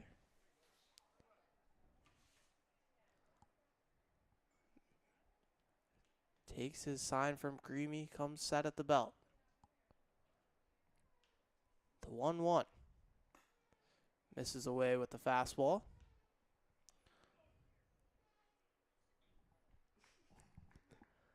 Two away, runners at first and second for the Bobcats. The game-ending run leads off first. Max Willie. The 10th run of the game, the run rule would be achieved. Bitter steps off the back of the rubber, now retakes the mound. The run rule would only be in effect if it reaches the bottom of the 5th. It would give a chance for the Bluecaps at the top of the 5th to get some runs to be poured on. 2-1 fouled away down the left-hand side. Third base coach Jake Wegner making a good play over there. Saw with that bear glove that he has. Collects the ball and throws it back in. I mean, anytime you see a third base or first base coach make a play, you always get some cheers from the fans. Check on the runner, Mitri. The 2-2 home. Just misses on an inside fastball. Count runs full to Gura.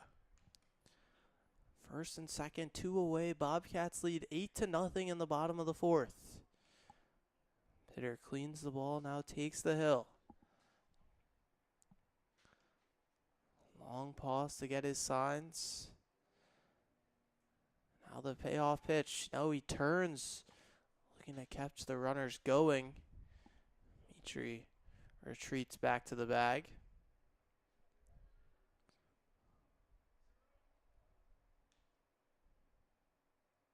Both runners take off to the plate. Line back up the middle and down.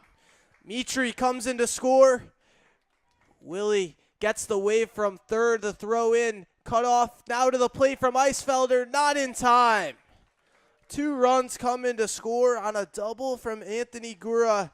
And the Bobcats lead 10-0.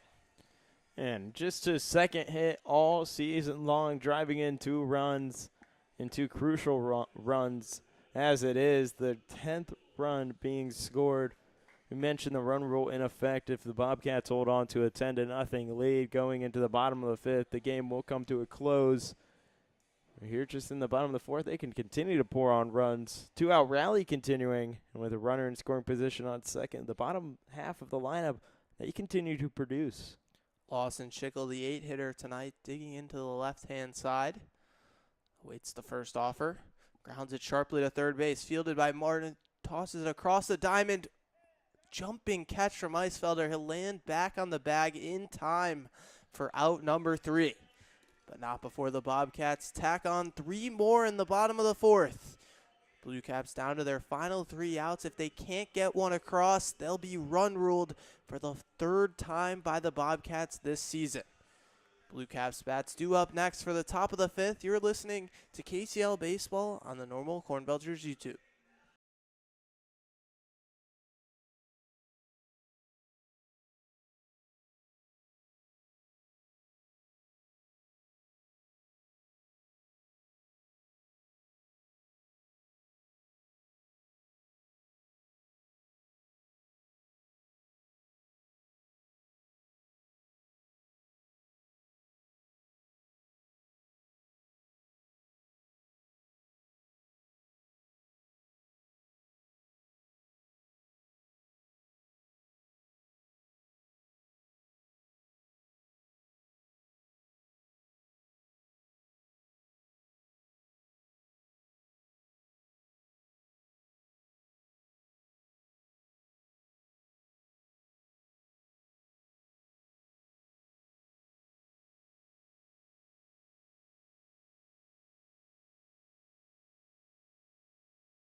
Back in Normal for the top of the 5th. I'm Alex Ferens alongside Casey Stevens.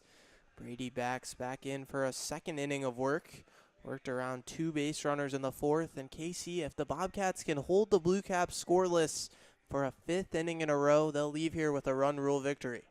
Only 3 outs left to play with, and you're putting all of that weight on Brady Backs, who first time all game long the Bluecaps attacked. Got a single, reached on a fielder's choice. Lang did, and then Meeker drew a walk. Butler did, and then back-to-back flyouts into right field to cap off the 4th. Bobcats lead 10-0. 6, 7, 8 due up for the Bluecaps. Michael Lucas struck out back in the 2nd. Digs into the right-hand side. Backs first offer. Races inside for a ball.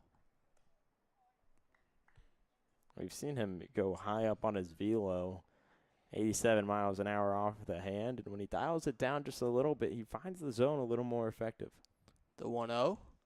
Races away well wide. Races all the way to the backstop. Now Vogel step over towards first base and collect it. A lot of work to do if you're the Bluecaps. Chasing 10 runs here in the top of the 5th. Need one to push this game on. Backs, kicks, and deals. Fouled straight back. Lucas hitting just a few ticks above 210 so far this summer. Went down on strikes against Mason Tyron back in the 2nd, who had a fantastic start. 3 innings, just 2 hits and no runs. Backs comes set at the belt. The 2-1. Heater misses that above the letters. 3-1. Bax has struggled with control all summer. He has. We've seen 4 straight fastballs. 3 of them have been way outside, 1 past the catcher, and then only 1 in the zone. The 3-1. Misses high and tight. It'll be a 5-pitch walk for Michael Lucas. Josh Eisfelder will bat with a runner at first and no one away. And Alex, with runners on first now for the Bluecaps, you look to the bottom of the lineup you look more at Tice Beckman. The numbers stand out, hitting .312, but some guys can make contact, and you could potentially get a run scored here or not get run ruled. First pitch to Eisfelder. Breaking ball doesn't break, misses upstairs. Runner at first, no one away. Bobcats holding a 10-0 lead over the Bluecaps. Bluecaps bats hoping to put a deficit in it here in the top of the 5th. The 1-0. Catches the zone on the outside half with a 4-seam. Bobcats middle infield shifted closer to the bag. Second baseman Gura standing on the outfield turf. The 1-1. Misses inside. Eisfelder started to go around, checked his swing. Bax wants an appeal down to the field umpire tonight, Chris Cupini. They won't even check with him. 2-1 the count. Bax bounces and fires. Way outside, skips all the way to the backstop, and Michael Lucas will advance 90 feet into scoring position at second base. Yeah, wild pitch. You mentioned the control being an issue for Bax, and you'll notice that they are way outside and didn't even attempt to make it near the zone in the opposite batter's box, and you move a runner in scoring position for the Bluecaps. Bax coming in after the effective day that Mason Tryon had earlier. He mentioned 3 innings pitched, 2 hits, and 2 Ks. Vogel, a quick meeting at the mound with Bax, now retreats behind the plate. Bax wipes his face with a towel. A very humid day, 87 degrees here at the Corn Crib. Bax comes set, the 3-1. Misses downstairs with a fastball. Another walk, 2 consecutive walks to start the 5th. And the Bluecaps will have runners at first and second with no one away. Back-to-back walks, and this may be it for Brady Bax. He got out of the 4th, not allowing any runs to be scored, but you then walk back-to-back batters. The control hasn't been there. You're really pushing your pitches, trying to find the zone, and has not been successful yet. Jake Wegner heads to the mound. The manager for the Bobcats, meeting of the minds with the infield as well. They give Bax a slap on the back, a vote of reassurance. Runners on first and second with no one away. Bobcats lead 10-0 over the Bluecaps. Bluecaps hoping to stay alive in this game, push it at least to the bottom of the 5th and avoid being run ruled for the 3rd time this season by the Bobcats. The 8-hitter Tice Beckman DHing tonight strides into the right-hand side. Bax first offer. Pours a fastball in for a strike at the knees. Casey, when he finds the zone, he's able to locate it pretty well, is Bax. The 0-1. Misses away. Vogel able to keep that one from hitting the backstop with a lunge to his right. And Alex, going back on it, you'll see that Bax likes to attack anytime he throws a strike towards the bottom half of the zone and a little outside. He's been successful there today. The 1-1 skips in for another ball. Too many of the fastballs from Bax have been completely uncompetitive. They have been, and it's more of the control, his release point on where he's throwing the ball, and a very traditional layout when he steps and delivers. 2-1 is grounded softly to shortstop. Stevens takes the play over to first in time for out number 1.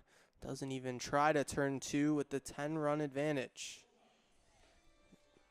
Runners advance to second and third. Lucas will lead off third. Eisfelder over at second for Luke Martin, the 9-hitter. Hits from the right-hand side. He'll do so with 1 away. Runners on second and third. Bobcats infield comes in on the green infield turf ahead of the base paths, hoping to keep a run from coming in and end this game right here. First pitch to Martin. Misses outside with the fastball.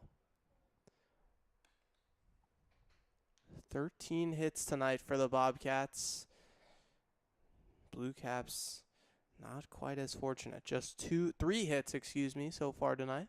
The 1-0. Big swing and a miss from Martin. Martin named to the IHSA All-State teams, but hasn't seen the success so far this summer in the KCL, hitting under 100. Flew out to right field back in the third. The 1-1. This is way outside yet again with the fastball. Alex, if you're the Bobcats here, you want to hold on to your 10-run lead. Runners in scoring position on second and third. Backs needs to get an out here. Infield in. The 2-1. Misses head high with the fastball. Takes a long walk, wipes his face with his jersey. Now retakes the rubber. Comes set at the belt. Now he'll step off. Catch his breath and his bearings. An arm up, a right-hander up in the Bobcats bullpen. Bax comes set at the belt. The 3-1. Misses well upstairs. Another free pass issued by Bax, the third of the inning. And the bases are loaded for the Bluecaps. Yeah, and for Bax, you see him struggle with control throughout most of this outing that he has today. But you mentioned the humidity and the towel that he has out there, wiping his face with his jersey. You got to think maybe it's the hand. Is it a little too sweaty? Does he need the chalk bag just to see if he can get a better grip on the ball to try and throw it? You've seen him just slip on a few pitches that go way past the catcher. First offer to Lang, big swing and a miss. Lineup turns over for the third time tonight for the Bluecaps. Bases loaded with one away. Need a run here in the top of the fifth to prolong this game, trailing 10-0 to the Bobcats. The 0-1 swing and a miss, strike two. Lang singled back in the fourth, grounded out to second base to lead off the ballgame. Steps back in the box, a cedar barrel comes to rest on his shoulder. Bax kicks and deals. Flied foul into the seats on the right-hand side. We'll see it again. 0-2 the count to Lang. Yeah, but seeing the ball very well, Lang is. Just a little early on that swing. Fouls it away, but you're down in the count. One out. You're down 10 runs. You need some action here. Get the production from the top of the lineup. The 0-2. Just misses off the outer half with a fastball.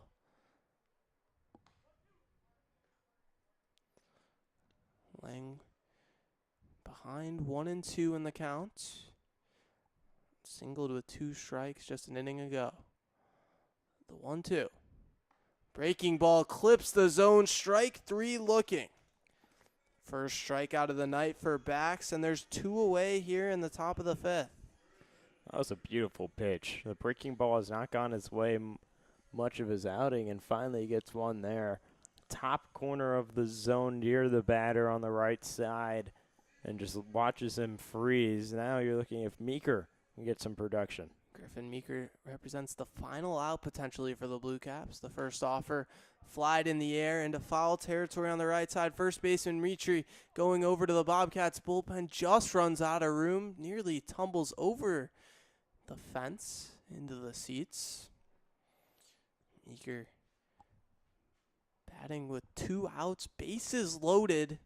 Bluecaps trail by 10 runs. Bax wipes his hand off, uses the rosin and towel behind the mound. Such a humid day, has his glove completely off now gets it back onto his left hand. Meeker ready in the box. Bobcats defense retreats back to their typical positions. The 0-1. Breaking ball hit hard into foul territory. Hits the runner at third, Lucas, who's standing in foul territory. A foul ball.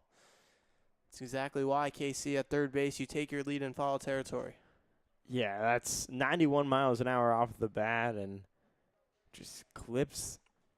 I believe it hit the ground first and then bounced into him. And not what you want to see, especially from a guy who's been productive. And Lucas over on third. Bluecaps down to their final strike. The 0-2. Misses head high with the fastball. This is the guy you want to the plate if you're the Bluecaps. Griffin Meeker 0 for 2 tonight, but hitting just under 500 on the summer. Bax wipes his face yet again, now retakes the rubber. Bases loaded, 2 away. The 1-2. Breaking ball misses in on the hands. Count runs to 2-2. Flamingos sitting up in right center field, ready for the second game of this doubleheader against the Grounds Loss. Don't go anywhere after this one.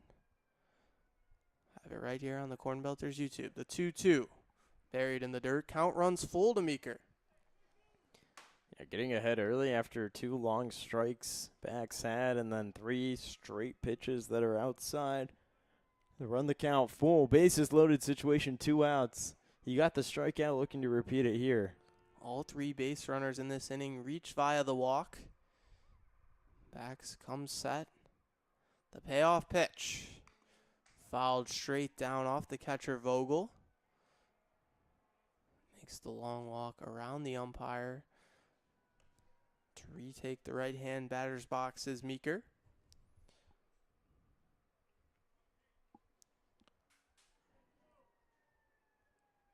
Bax comes set again. Checks the runners. All 3 take off. The payoff pitch again. Grounded to the left side and through. 1 run will come in to score. Being waved in is Eisfelder. Throw goes to third. Not in time. And this game will continue on a 2 RBI single from Griffin Meeker. 10-2. Bluecaps now trail. This may be it for Bax. Mound visit coming, and 10-2. You gave up your 10-run lead, but that's what you do if you get a lot of insurance runs. You then allow someone who struggled a little bit throughout the season to kind of find a composure, and looks like it was just not Bax's day. Bax's afternoon is over, having gone 1 2/3 innings. 2 hits, but the killer Casey, 4 walks on the night. He'll be replaced by Bennett Schuler of the Bobcats, one of the best pitchers in the entire Prospect League, hoping to get out of this 5th inning and put the Bobcats bats back up to the plate. We'll step away here at the Corn Crib. We'll be back with you when action resumes in normal.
Back in normal, we pick things up in the top of the 5th.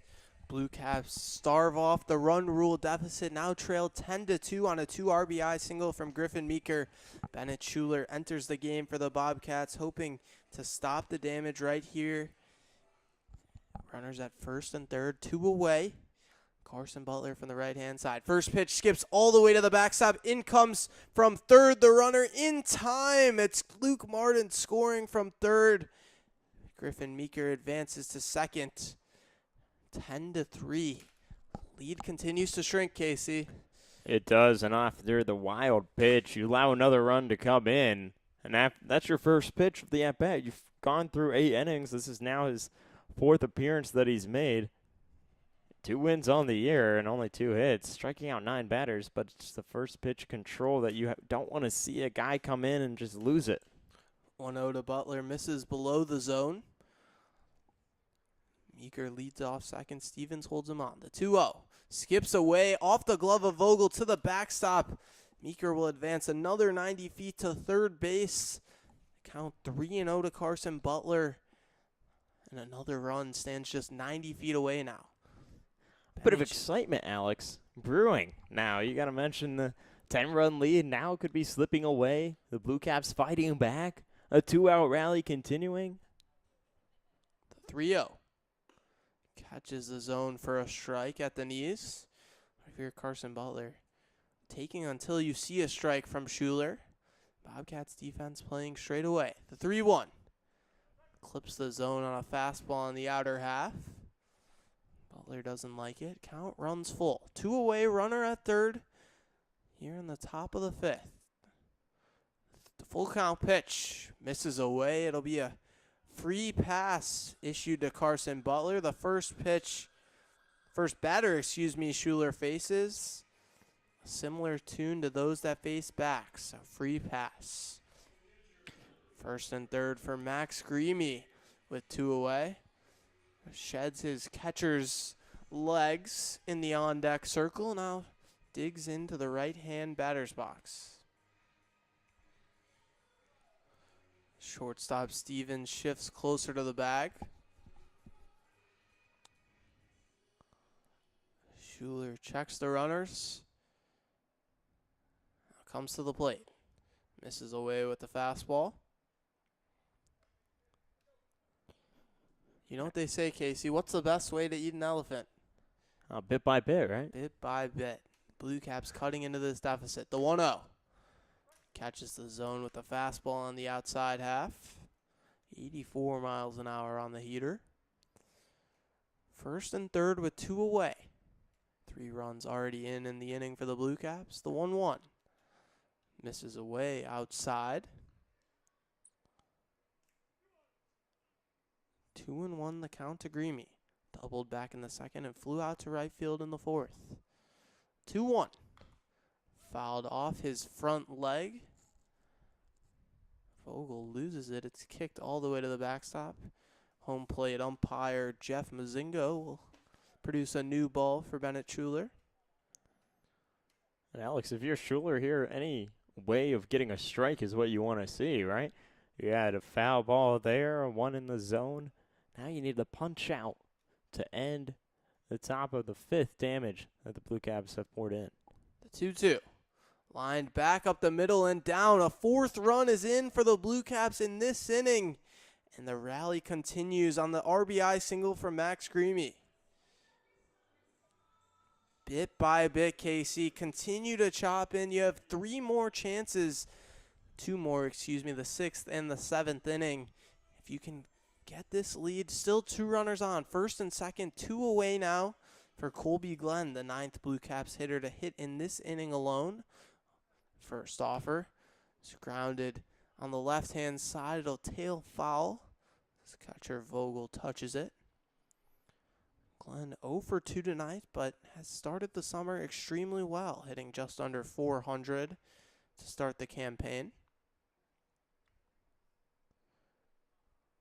4 runs already in the inning. 2 base runners out there for Colby Glenn. Bluecaps trailed 10-4. Schuler's 0-1. Fanned on and missed. A foul tip right into the glove of Vogel. Slowed it way down to 72 miles an hour with the breaking ball. Schuler ahead of Glenn, 0-2. Schuler, long pause, now the pitch. Misses away with a fastball. Schuler started walking back to the dugout, thought he had strike three looking. Home plate umpire Jeff Mazingo not as convinced. Runners on first and second with two away. Stevens holds on the runner, now retreats. Again, misses away with the four-seam. Count runs to 2-2. And Alex, for Schuler, though, he's getting his confidence back. You give up a few hits here and here, but all the batters that he's faced today have worked deep in the count. A 2-2 count. 2-2 fouled away on the right-hand side. Glenn will see another pitch. Glenn struck out in the second, flew out to right field in the fourth. Getting his first chance against Bennett. Schuler came in yet to record an out so far in this fifth inning. The 2-2. Got him to go all the way around on the breaking ball. Tried to check his swing as Glenn can't hold back. 9 hitters come to the plate for the Bluecaps. 4 come in to score. Bluecaps cut into the lead. Bobcats lead 10-4, so we head to the bottom of the fifth. Time to stretch. We'll step away and be back with you for the bottom of the fifth here at the Corn Crib.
Back in normal bottom of the fifth action. The Bobcats lead over the Bluecaps 10-4, but all 4 for the Bluecaps came across in the top of the fifth. Vincent Bitter's night on the hill is done. A night to forget it was. 2 innings of work after replacing Caden Rose. 7 hits, 6 runs, 2 hit by pitch. To replace him will be Jackson Warner, the left-hander. He'll meet 9-1-2 of the Bobcats order. First of which, Deegan Alich strides in, still looking for his first hit of the night. Walked back in the second, hit into a double play in the third. Gets another chance from the left-hand side here in the fifth. Alich hitting just under 200 so far on the summer. Greamy takes his spot behind the plate.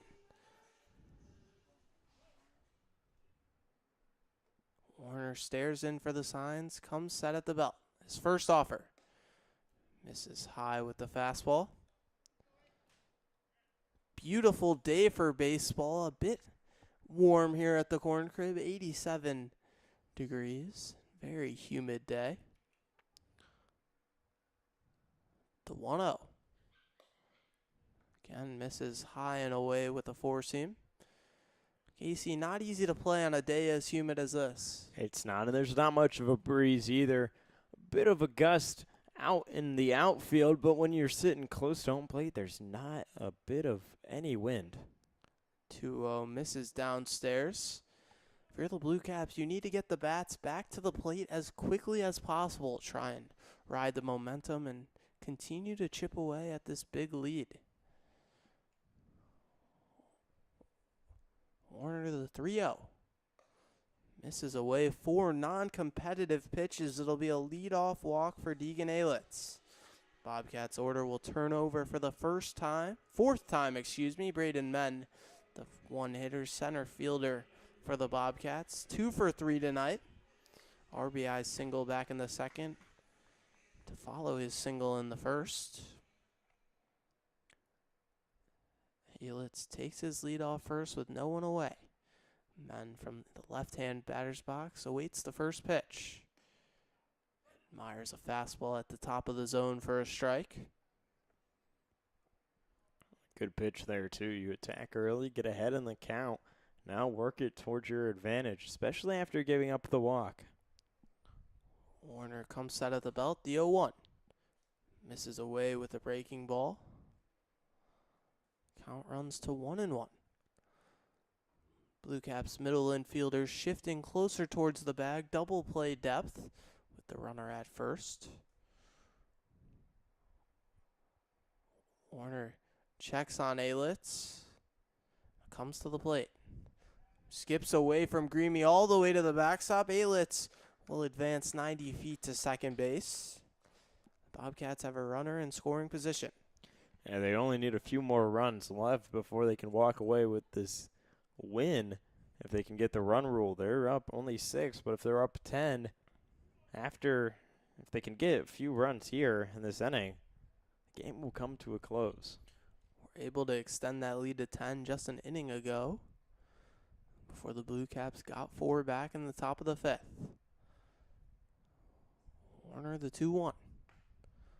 Misses head high with the fastball. We've seen control be an issue across the board tonight. Plenty of free passes issued by either side. Runner at second, no one away. The 3-1 home. Breaking ball doesn't catch the zone. Another walk, a second consecutive issued by Jackson Warner. It'll be first and second with no one away for the Bobcats. I mean, if you're the Bobcats, you got to be happy about this.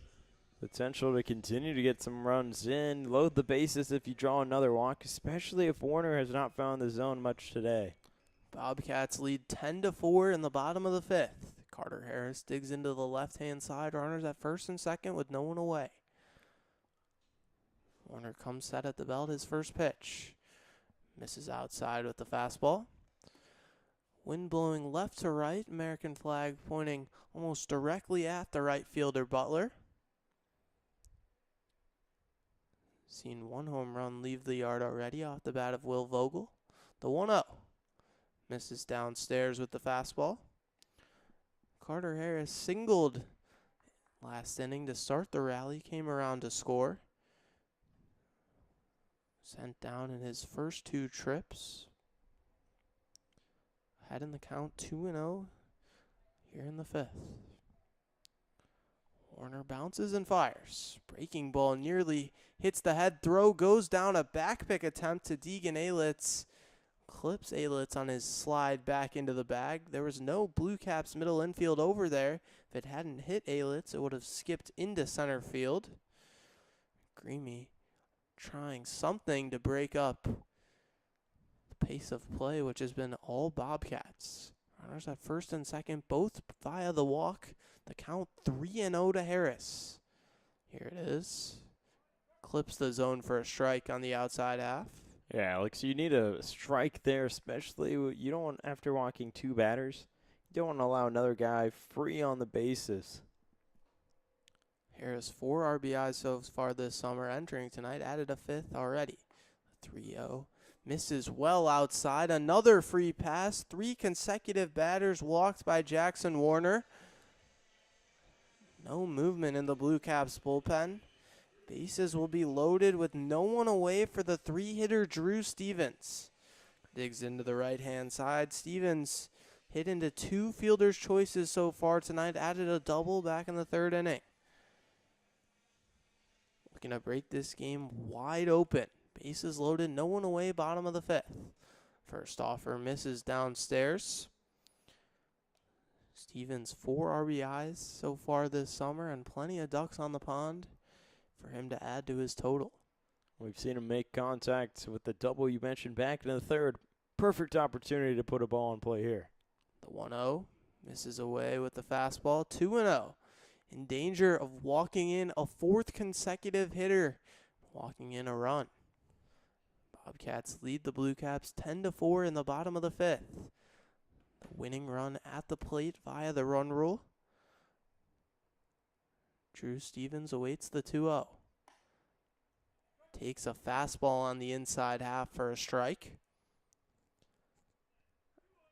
Alex, that's a good pitch. You get just a corner, clips it well, and get yourself back into this at-bat. The 2-1. Runs inside. Called strike 2. Drew Stevens not happy with it. Nearly clipped him as he stands with his toes just behind the white lining of the right-handed batter's box. Warner shakes off a sign from Greamy. Now comes set at the chest. The 2-2. Breaking ball drops below the zone. Count runs full. Bases loaded. No one away here in the bottom of the fifth. Full count to the batter Stevens before the payoff pitch. Jackson Warner readjusts his hat. Now retakes the rubber. Full count, bases loaded, no one away. Warner comes set. The southpaw's deal. Runs in, nearly hits Drew Stevens high and tight with a fastball. It'll be a fourth consecutive walk, and another run comes in to score for the Bobcats. They extend their lead 11-4. Not the day for the Bluecaps pitching staff. As we've seen 3 arms go, 2 innings each for the first 2, and now Warner being checked in. Not any action in the bullpen yet for the Bluecaps, but Dave Lingle will come in and talk to his pitcher. Lingle begrudgingly makes his way to the mound after 4 consecutive walks to start the 5th inning. 4-hitter due up for the Bobcats will do so with the bases loaded and no one away. Sam Mitri been on base each of his first 3 trips, reached on an error by the shortstop Meeker in the first, was hit by pitch in the third, his 5th of the summer, came around to score and did the same in the 4th after he singled. We got a 4th trip to the plate here in the 5th inning. His home plate umpire Jeff Mazingo breaks up the Bluecaps mound visit. The infield gives Jackson Warner nods of encouragement. Max Greamy lingers a little longer, gives his pitcher a fist bump before he heads to join Mazingo behind the plate. 11-4, the Bobcats lead. Game-winning run stands at first base, Drew Stevens. 3 runs would end this game via the run rule. A 10-run advantage would end this afternoon first half of a KCL doubleheader. First pitch to Mitri. Misses head high with the fastball. With 4 consecutive batters being walked, KC, why swing until you see a strike? Exactly right. You got to wait for your pitch. If it's there, don't chase anything either. 1-0 is flied foul behind the plate into the seats. Mitri looking to bump his average over the Mendoza line today. Sitting just under through 10 games. The 1-1. Pops straight into the air. Max Greamy sheds his mask, but he'll run out of room as this one heads back into the seats. 2 consecutive foul balls have the count at 1-2. A free souvenir, though, for any fans. I don't know if you've seen any of the KCL baseballs, but they have that nice coating, very smooth grip around the ball, and then a little KCL logo on there. And I have one just sitting in my car. Can turn that in for a sweet treat here at the Corn Crib. I'm going to see how many I can stock up before I do that. The 1-2. Misses way outside with the breaking ball.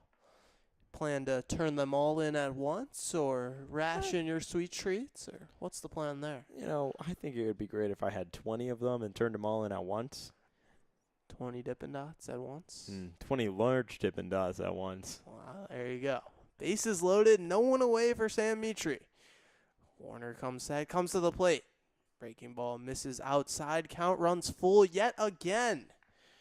danger of walking in a second run in the inning. He's walked the first 4 batters he's faced. Warner, big deep breath. Now comes set. The payoff pitch. Misses upstairs. A 5th straight walk issued by Jackson Warner, and another run comes in to score for the Bobcats. Not the day. Talked about it earlier, Casey. Sometimes you just don't have it. Add Jackson Warner to the list of guys who don't have it tonight. 5 consecutive walks. Will Vogel strides to the plate, 2 for 3 tonight, including a solo shot back in the second. Game-winning run, stands in scoring position at second base. Carter Harris, the runner at third. First pitch to Vogel, misses inside. No one away, bases loaded. Bobcats lead 12-4, knocking on the door of winning this game via the run rule. The 1-0. Grounded foul on the left-hand side. A good play by a Bluecaps player over in the dugout. Hey, maybe they could use that out there in case any balls have been put into play. Any extra infielders would be nice to have, but you can't add any more guys out there on the field that they already have. The 1-1. Breaking ball misses outside. Casey, the Bluecaps could have played with 17 defenders out in the field in this inning, and it wouldn't have made a lick of difference. 5 straight walks issued by Jackson Warner. See the bases loaded, 2 runs already in, and still no one away. Will Vogel awaits the 2-1. Big swing and a miss, strike 2. Fanned on a breaking ball just below the zone. Warner still searching for his first out of his outing. The 2-2. Swing and a miss, strike 3. First batter Warner is able to retire as the 5-hitter Will Vogel. Sent back down on strikes. Max Willie, a guy the Bluecaps have yet to be able to solve. 3 for 3 with 3 singles, strides to the plate, digging in to the right-hand batter's box. KC, a single here would end the game. It would, and you look at what he's done. You mentioned 3 for 3. He entered today with only 4 hits. First offer to Willie, runs inside. We've seen Warner dance on the edge of hitting a few Bobcat batters. Bases loaded, 1 away. Bobcats lead 12-4. Game-winning run stands at second base. The 1-0 grounded back up the middle, knocks the glove off Warner's hand, and he throws to first. It skips away. Throw will race all the way into right field. The game-winning run, Drew Stevens comes in to score from second, and the Bobcats will win this one via the run rule. 14-4, the final. Bobcats win over the Bluecaps in Game 1 of a KCL doubleheader here at the Corn Crib. Wow. I mean, a way to stop a ball coming right at you and Warner, but just an errant throw takes the first baseman and Eisfelder all the way off the bag, and then you allow another run to come in, and the run rule ends the game. Only through 5 innings, Alex, but 1 out on the board. Bluecaps, they fought back but didn't have enough to finish it out. Bobcats led 10-0 after 4, conceded 4 runs to the Bluecaps in the top of the 4th, but answer with 4 of their own in the bottom of the frame to get this win via the run rule. The 3rd time the Bobcats have run ruled the Bluecaps, and the 5th time they've took down the squad. 5 out of 6 the Bobcats have won in their 2 teams meetings. Bobcats improved to 8-3. Bluecaps fall to 6-6, still sit in second place in the KCL. Bobcats hold the pole position. For Alex Ferens alongside Casey Stevens, that's all for the Corn Crib. Don't miss the second half of the doubleheader. It'll be me and Taylor Hamler on the call. Don't go anywhere. You're listening to KCL Baseball on the Normal Corn Belters YouTube.